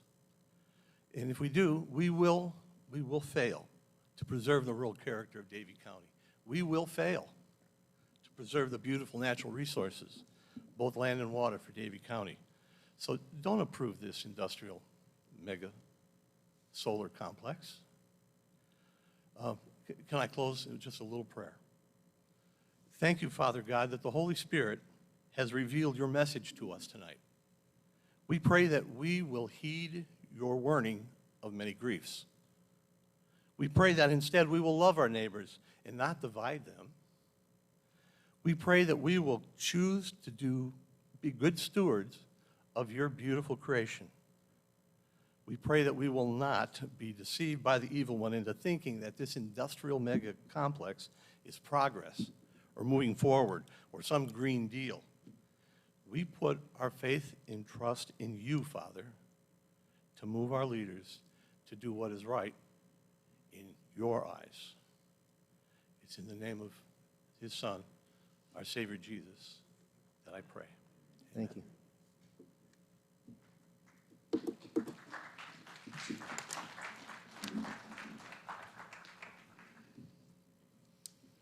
Good evening. My name's Danny Correll. I lived on Ratledge Road for a little over 20 years. I left for 7 and I couldn't stand it. I had to go back, so I'm building a house back out there now. It's probably the greatest road in Davie County. I love my neighbors. We have a lot of fun. Earl, Kyle, Matt. I mean, you can't make this up. It's just a great road. I just built a 2.5 acre lake about a year ago. Guess where the runoff that comes off the property you turn on the left will go? It may skip Matt's pond, but it hits mine dead open. flows into the next pond down 5 Acre Lake next to me, into Hunting Creek, down to the Yadkin River. It's already been explained. But I want to say something real quickly. Hank told you the last thing he said was, don't listen to us, because we'll be feeding you a bunch of bull, basically is what he said. Here's the truth. If you always want to know what's really happening, follow the money. All the people that spoke tonight on the early part of this, not the museum folks, but the early part of this, if you look at them all sitting right here, every one of them getting paid. All the people we spoke from, nobody's getting paid. The county's getting paid if this goes through. Follow the money, everybody's getting paid, except the adjacent landowners and the people on the roads that don't want this mega solarplex. It's always about the money. If anybody says it's not, they're the ones that's being untruthful. Appreciate your time. Thanks for hearing us. Thank you. Is there anyone else that needs to speak in opposition to this? Okay. We've kind of I have kind of let this run on a little too long, so please. I'll be real short. Thank you very much. Okay. I've done this sort of thing before. I live on off Gobby Road. My name is Jake Hall, and I've been only in this country, this state for about 20 years, so kind of new here still compared to some of the other people. The only thing I think is important is that the people sitting up here get all the information. The only thing I think is important is that people up here get all the information. Last time I was here, I'm a computer geek, so I did some of that surfing on the internet for information. I do that for my job for the last 45 years, so I do know how to sort through some of it. Okay, so last time I was here, I found something nice about illegal spot zoning, that we took the case, and the panel did the right thing about it. Now, today I went out, I heard about this today, so I went out and did my surfing to find out the good part about the solar panels and the bad part. And the bad part, everybody says, is everybody doesn't want to talk about the recycling, the recovery, and the danger, and the fact that you can't put it you have to put it in basically a toxic, whatever you want to call it, site, a really secured one. Sort of like where you would get rid of nuclear waste almost, because it's basically as bad as that sort of thing. Okay, so for the people who are getting this, and they see this as a good thing, yes, it is. Now, the good part is America designed these and came up with this stuff originally. And then now China's doing it, and they're the cheapest one on the block. And even their people, it is not green and mean. It's bad. It's not green when they make it. It produces more carbon garbage for the air than we do with cars. And they already know that over in China. And at the back end of this, like in the European Union forces the manufacturers to buy back their stuff at the end because they know nobody will recycle it, and they can't get their money out of it, and they can't put it in regular dumps. So, and guess what happens to most of these companies? Most of these companies are in this business have a tendency, like Solyndra, to go bankrupt because they make a lot of bad stuff to get rid of when they're producing these things. All right, so now what does that mean to all of this? Well, one of my questions was, I have two questions I would think if I was sitting where you people are, I'd want to know, who is manufacturing these panels? Okay, and most of what China's been doing to the US is getting us out of business. And they've done it, and they're pretty much the #1 panel producer in the world.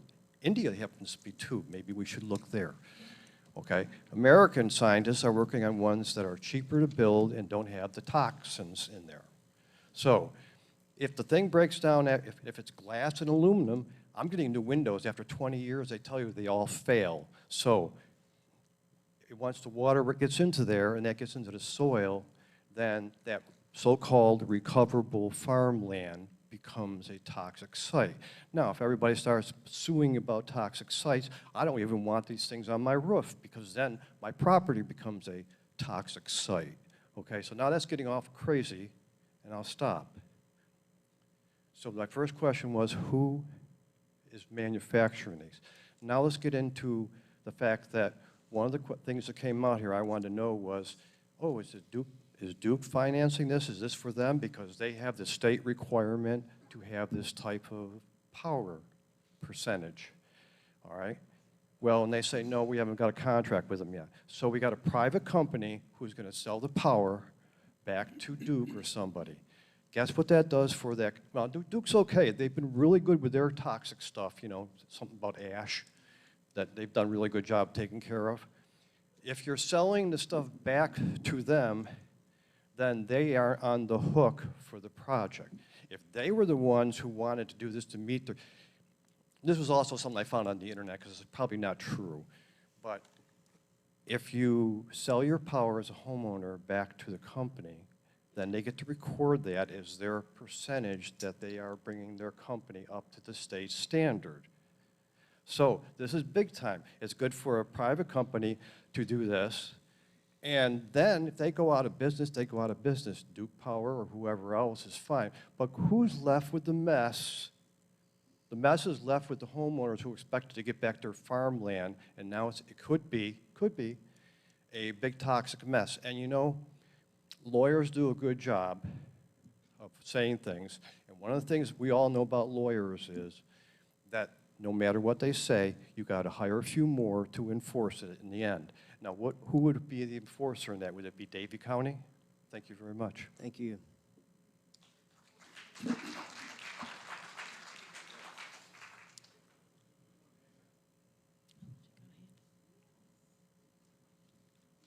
Can I just remind everyone that, again, this is very out of the ordinary for us to deal with this much attention for this board.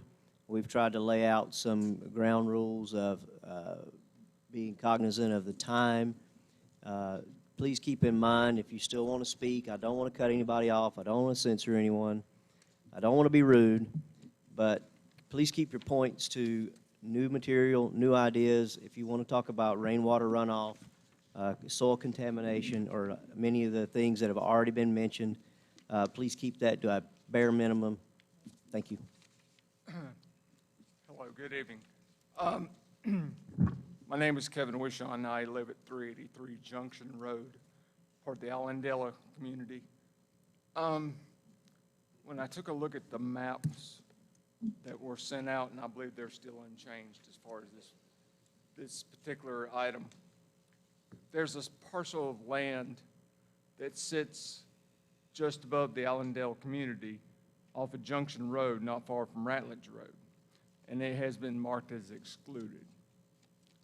Now, I understand that excluded means not populated with panels. However, that has still been highlighted. Am I to understand that that is to be still zoned as special purpose? Or is the request being asked for that to be zoned as a special purpose? To be clear, this is the time to speak in opposition of it, and we're not going to engage in questions. Moving on. Thank you. Absolutely. The reason I ask that is if you will take a look at the handout that I've handed you, you'll see the first, number one, is a picture of that particular parcel. The land narrows or sinks down in that area and has been contoured in such a way that the water flows from that back of that parcel through a property at 365 Junction Road. That water comes out of the woods and then travels across your yard at 383 Junction Road. And then eventually it travels down the ditch along the road and exits in a culvert off Junction Road there on 383 property. Now, I've given you guys handouts, and you can sort of see from what has been labeled there from 2, 3, and 4 that because of the variable rainfall that we have, as some others have explained, we do get a bit of flooding. This does not happen all the time, but it does occur. The reason I bring all this up is simply this. While yes, it's being excluded currently. Were other properties next to that to ever be acquired, and no doubt it would be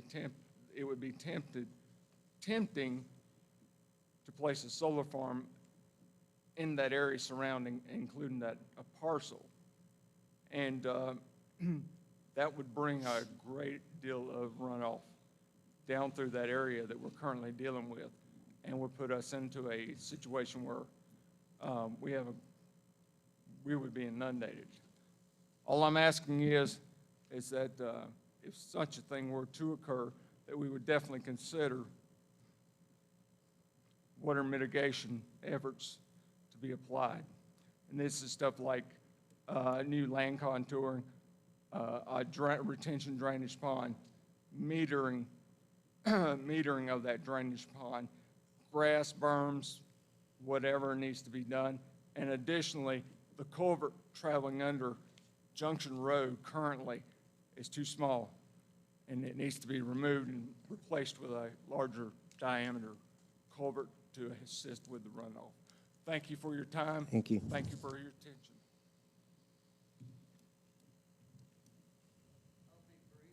Thank you very much for being brief. Thank you. Just 3 points. I'm James Coles, MD. I'm a retired physician, and I live in Farmington, so I don't have any issues except that I did read Tommy Cleveland's 2017 paper when he was a professor at North Carolina State. He was very fair, and he reviewed the serious risks of photovoltaic cells. And I think he might be responsible for the reason they're using silicone. But I'd like to know if it's monocrystalline silicone. Sir, we're not going to engage in question and answer. If you would like to speak in opposition of, please state your case and let's get on with it. So I'd like them to determine in the solar panel exactly which elements and molecules are used to transfer the photonic energy to the copper, to the electricity. I'd like them to stay with that silicone-based model and not substitute other models that might be cheaper or come in, as the gentleman said, from China. Number two, the water drainage is completely serious. We live in the forks of the Yadkin, South Yadkin, but we also have this unique Dutchman's Creek, wholly within the county. And as you have gone through these 9-10 years now of learning about solar panels and approving all these different projects, nobody knows. It could have been a wonderful experiment. You could have tested the water as Dutchman Creek enters into the Yadkin. The water at South Yadkin, below Coolum. Sir, we have heard ad nauseum about drainage.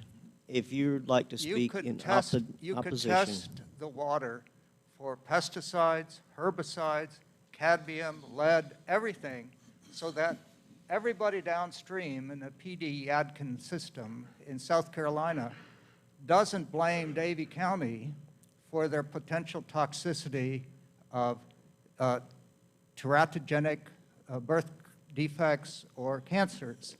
The third issue would simply be to make sure the bond is based on a per acre decommissioning issue. Obviously, this is very expensive work with these hired guns coming into town, and the only way it's profitable for them is to make bigger and bigger solar farms. And I hope that there's a way that the Planning Commission, the Zoning Board, can understand the concerns long-term. Thank you.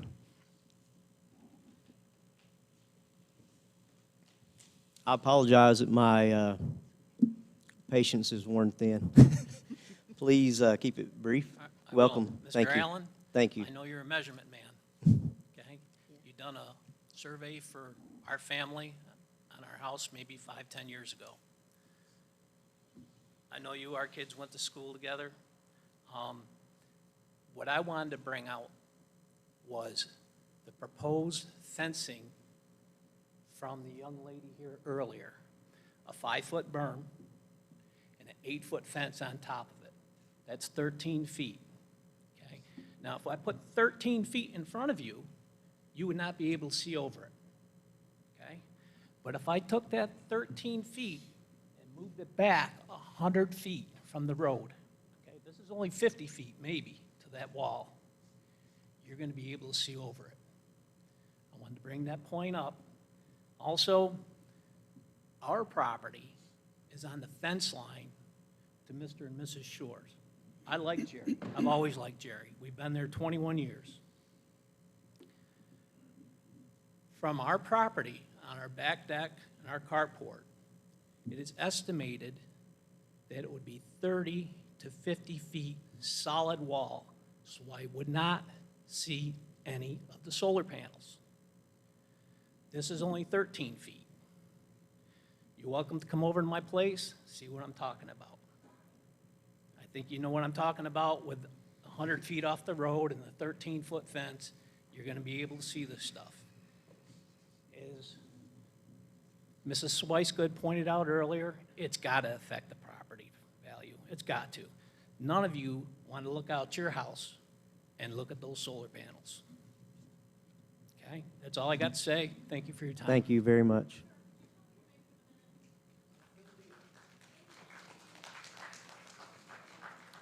Does anyone else speak in opposition?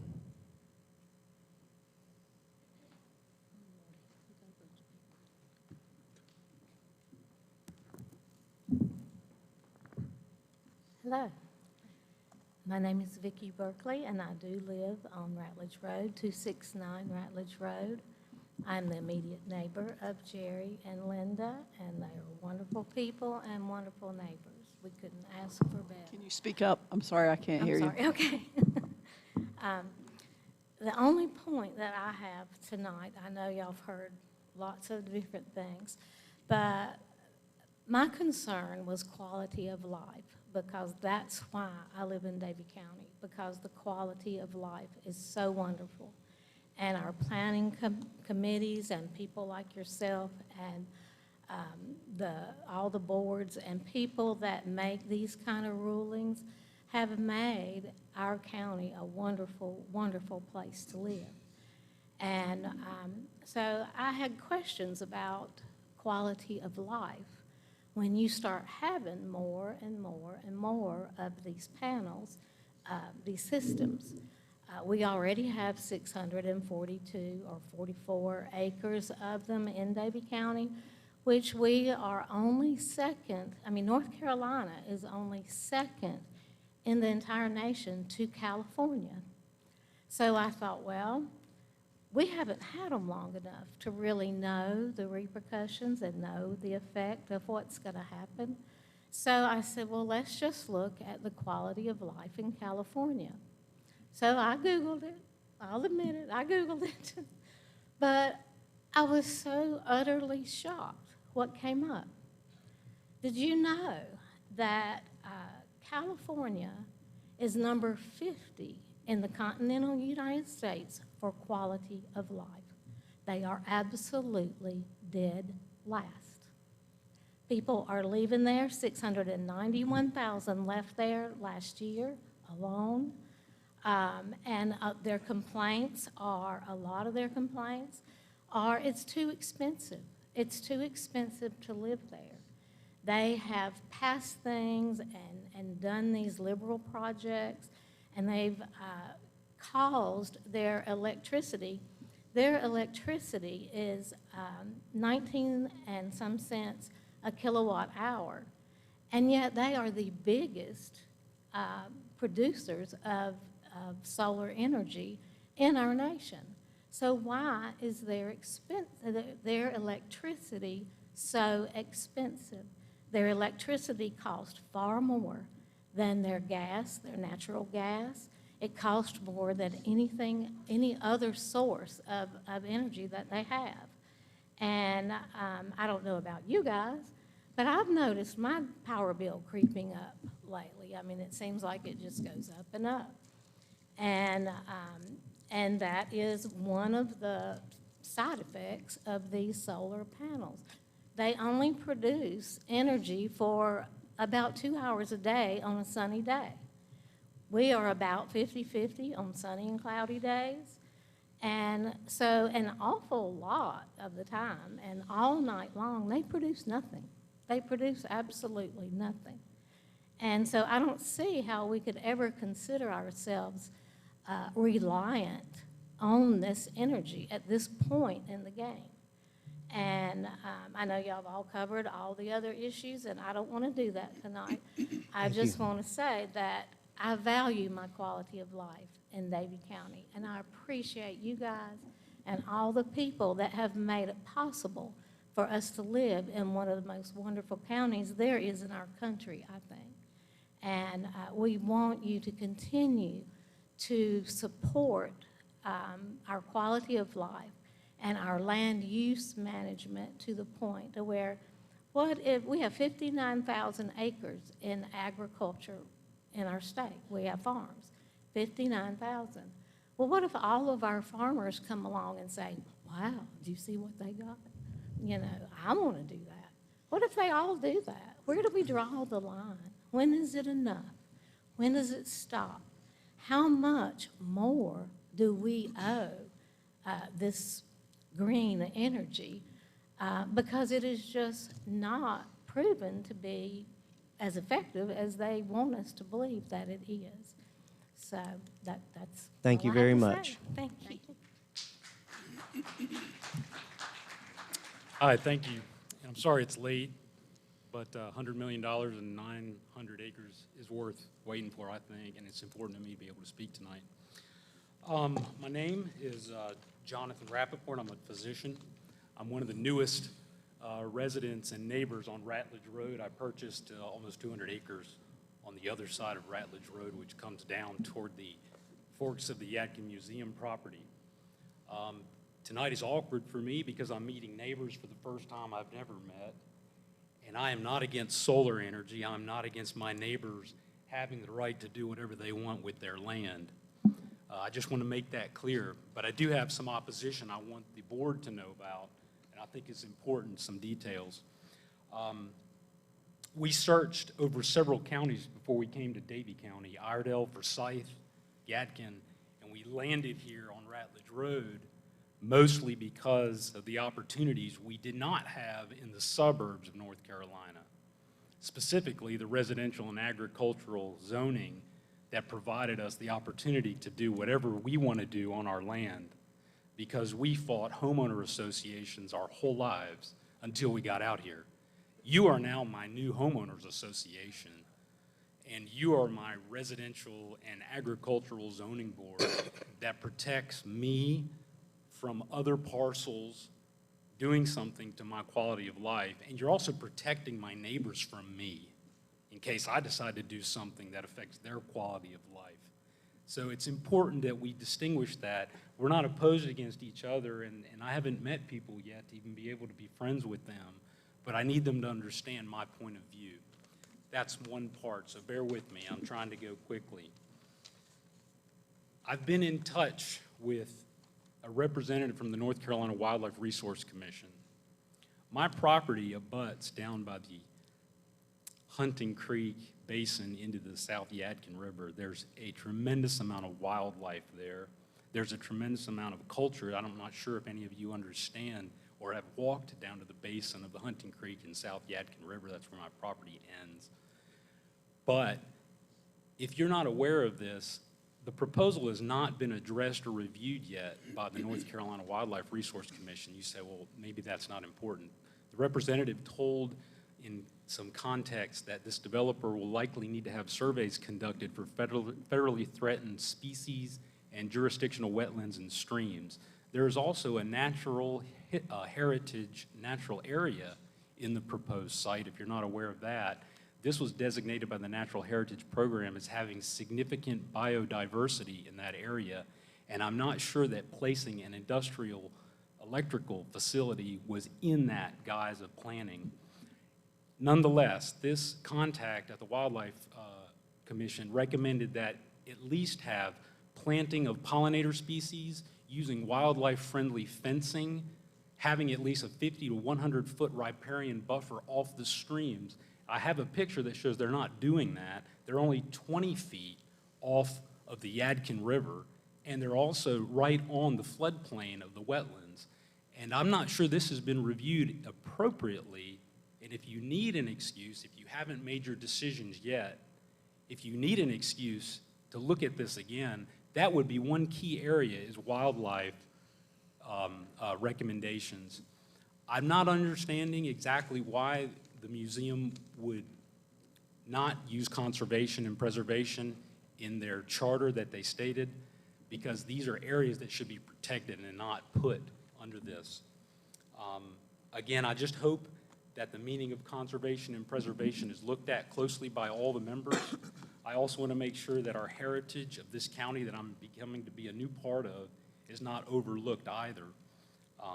Thank you for the opportunity. Thank you. And appreciate the time.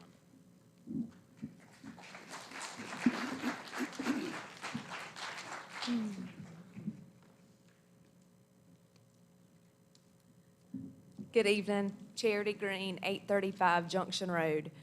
There's not been a ton of opposition. Junction Road, we're least of the worry, I think. But we have 6 parcels that we own and 4 parcels that we rent that adjoins this property. I feel that the Forks of the Yadkin is looking for money to support their museum. A lot of the folks that were for, that come up and spoke, were all board members. For those that were not landowners, landowners have the right to do anything that they want with their property if that's what they feel is best. I think there are environmental issues that needs to be addressed. But the land on Junction Road was granted, not bought, granted to the Forks of the Yadkin.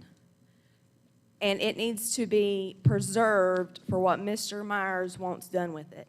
They have been talking about putting a museum in Davie County for 20 years. It hasn't happened yet. Mr. Myers left them enough money to do this.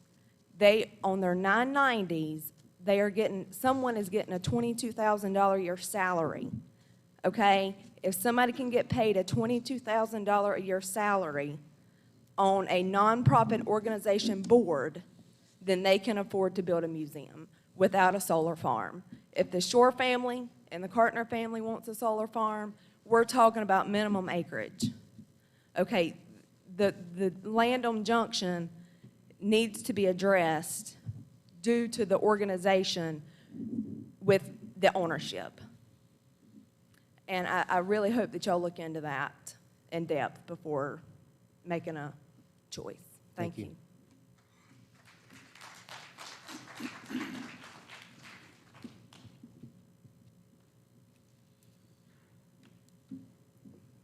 Hello, and I know I really did not want to be in this position. I am thirsty and I have a headache, but I felt the need to speak. I'll make it quick as possible. I'll just read fast. My name's Mary Beth Rappaport.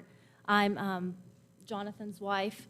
I'm speaking to oppose the Orion Industrial Solar Megaplex. As my husband mentioned, my family and I purchased land on Ratledge Road, and we're in the process of building a house there. We are current residents of Davie County since June of last year. Although new to Davie County, I grew up in Iredell County, met my husband in Forsyth County, and have worked in Iredell, Forsyth, and Rowan counties in the past. I really love this area, and it means a lot to me. And I have generations of family in Iredell and in the surrounding counties. After living in Asheville for the past 14 years and seeing massive overdevelopment with little planning or concern for the locals, the culture, or the environment, my husband and 2 kids and I dreamed of the day we could return to the peace and quiet of the country. That day is here, except now we are faced with the prospect of an industrial complex basically at our back door, and one in which, if approved, would be along the road that we would likely travel daily. No matter what kind of statistics the California-based Orion may tell you about real estate, if we had known that anything like this would happen, we would never have purchased land here. We tried so hard to research and steer clear of any industrial eyesore or environmental hazard when choosing our land and a place to call home. We want our children to grow up with the peace and beauty of the land in Davie County, surrounded by trees, plants, animals, not fields of solar panels, which have no place in the middle of this beautiful Davie County farmland setting. I have always taught my kids to leave a place better than how they found it, and to be good stewards of the earth. I do not think a massive solar complex in an agricultural area is leaving the county in a better place. You may think that solar is green and clean, but it is green and clean. Is it green and clean enough for you to accept in your backyard? Today it's my backyard, and tomorrow it may be your backyard. What will you say then? Please vote no for the solar mega complex, and let's keep the rolling hills of Ratledge Road green with life. And I would like to say that being new here has put me in a really awkward situation because I have no ill feelings and I don't really know all the neighbors, but I just would like to make that known that I don't have any ill feelings toward anybody. This is just how I personally feel. And thank you. Thank you.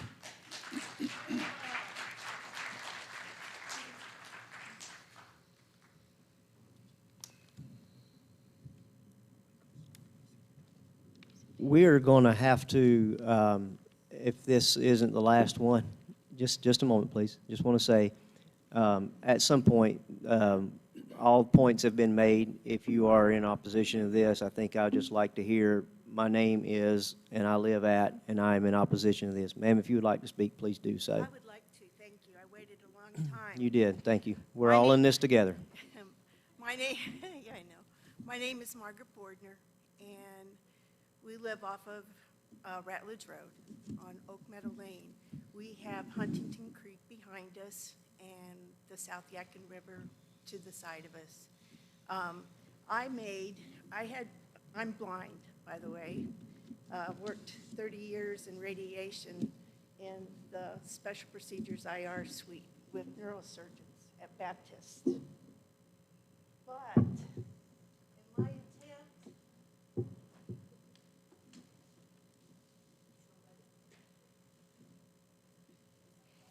in my attempt to show how I feel, I'm going to bring us back to the comprehensive plan where we need to be.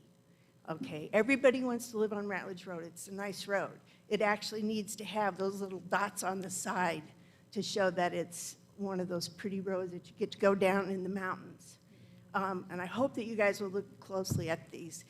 These are pictures I took while out on our mule, and it shows that this is beautiful land, it's open land, it's water land, it's water where we have ducks and deer who now won't be able to cross because of the big tall fence that they'll have to go through. But this is not part of the comprehensive plan, is to build this mega industrial solar site. If you say yes to this, you're going to have to say yes to everyone, because everyone will be able then to prove that we need it. We don't need it. My sister works in Crete, Nebraska. She buys the electricity for the small town of Crete. She said the reason that they had to have the rolling blackouts were because all the solar panels that their city made them put in were covered with ice and snow and could not function. And they did not have electricity for the city or the town of Crete, Nebraska. And I'm just begging you to look at this in your comprehensive plan and let this show there are reasons to say no, because you have it right there in your book. And this little thing will show this little diagram. Actually, the young gentleman at Walgreens helped me pick out the pictures. Thank you. So I appreciate it. Thank you. If there's anyone else who would have liked to have spoken in opposition, if I could just have you come forward, state your name, and simply say that I'm in opposition. We would like to have that recorded, but we've got to cut off the comments, and I hate to do that, and I apologize to our board and everyone here for keeping us so long and for not being more strict with the time as we went forward. Thank you, sir. I'm Richard Stroud. I'm at 633 Ratledge Road. This is really about the people being able to make the money off of the land. So I own 70 acres out there. I saw my sister back here and her husband, they own like 35. My father owns like 35 down the roads. Their sister does as well. So what if we all decided to say we want to make money off of it and put up solar farms? You're going to have solar farms everywhere. So I'm opposed to it. Thank you. Anyone else?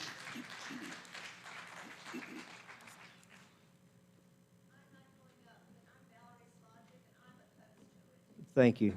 All right.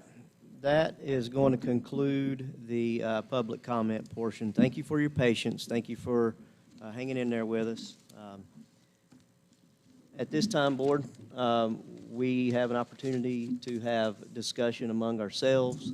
Mr. Meadwell had to leave early.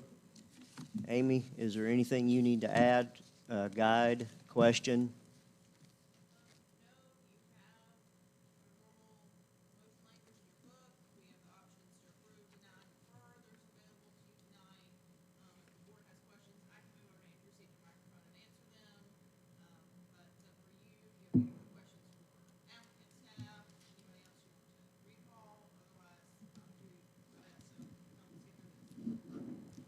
All right. Any board discussion?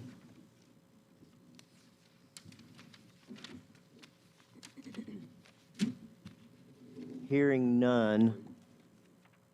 I have a few comments. All right.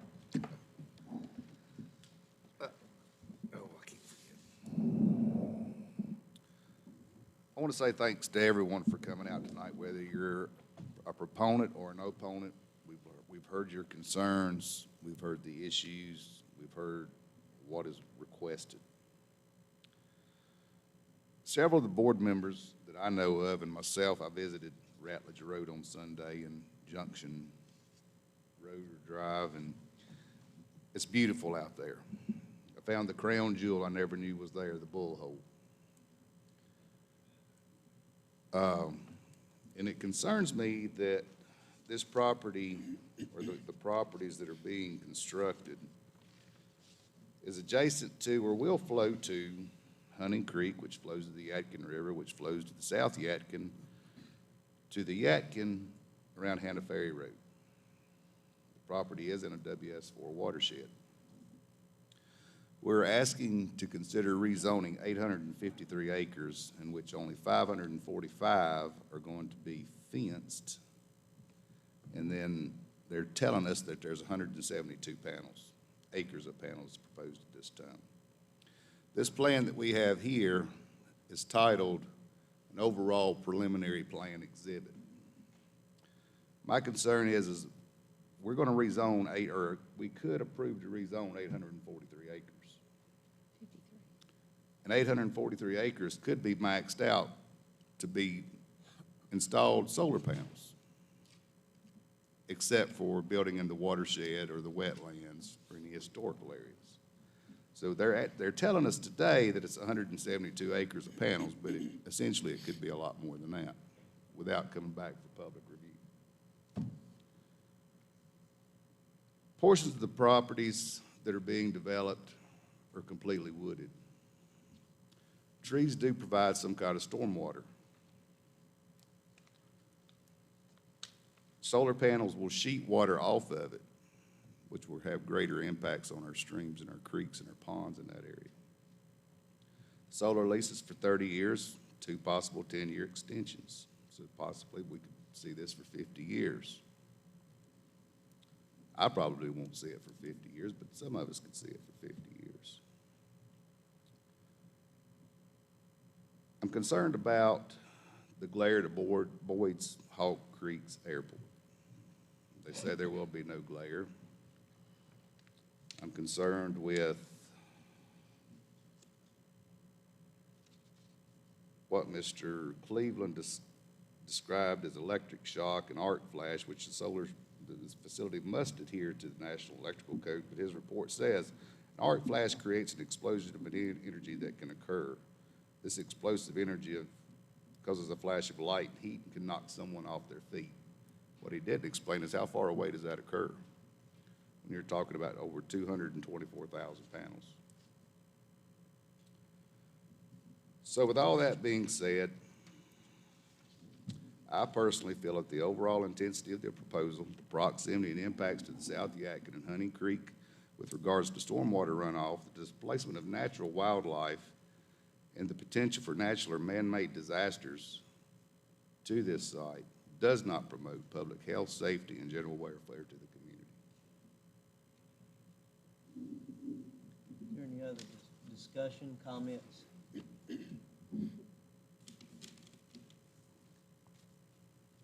Hearing none, I would like to hear a motion to approve or deny or defer at this time from someone.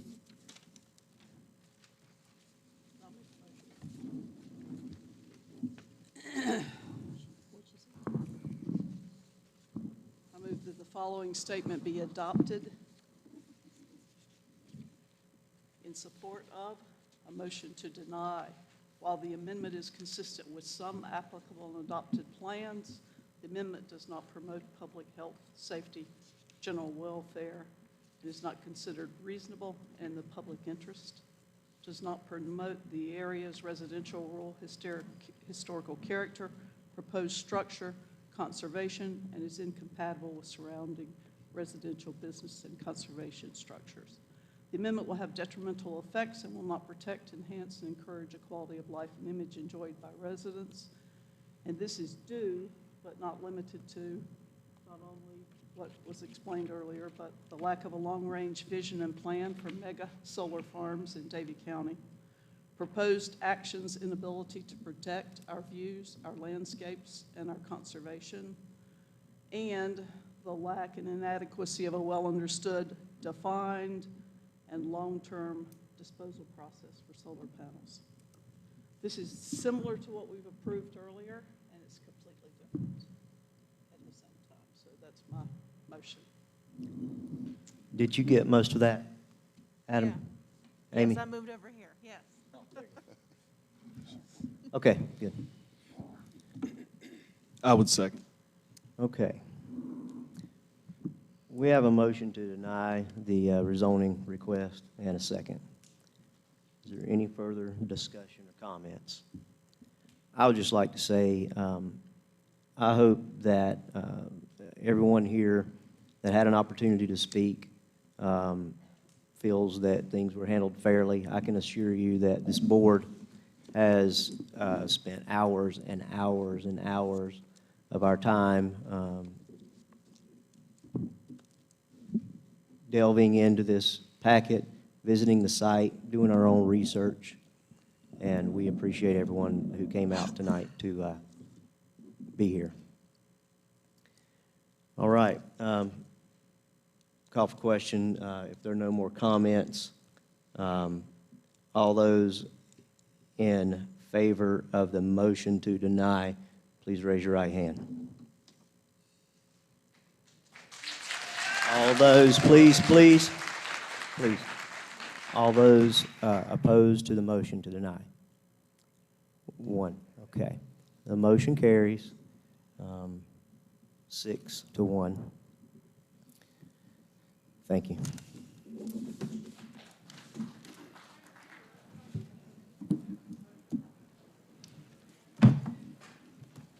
All right, Amy.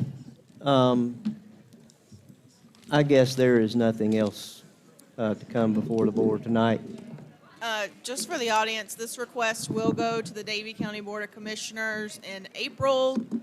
You will be notified of that meeting coming up in April. That's fine. For the foreseeable future, we are going to be having planning board meetings in this room. We have another one March 23rd. Hope to see you all here. I make a motion to adjourn. I second. Carries. Yeah, we're all in agreement on that one.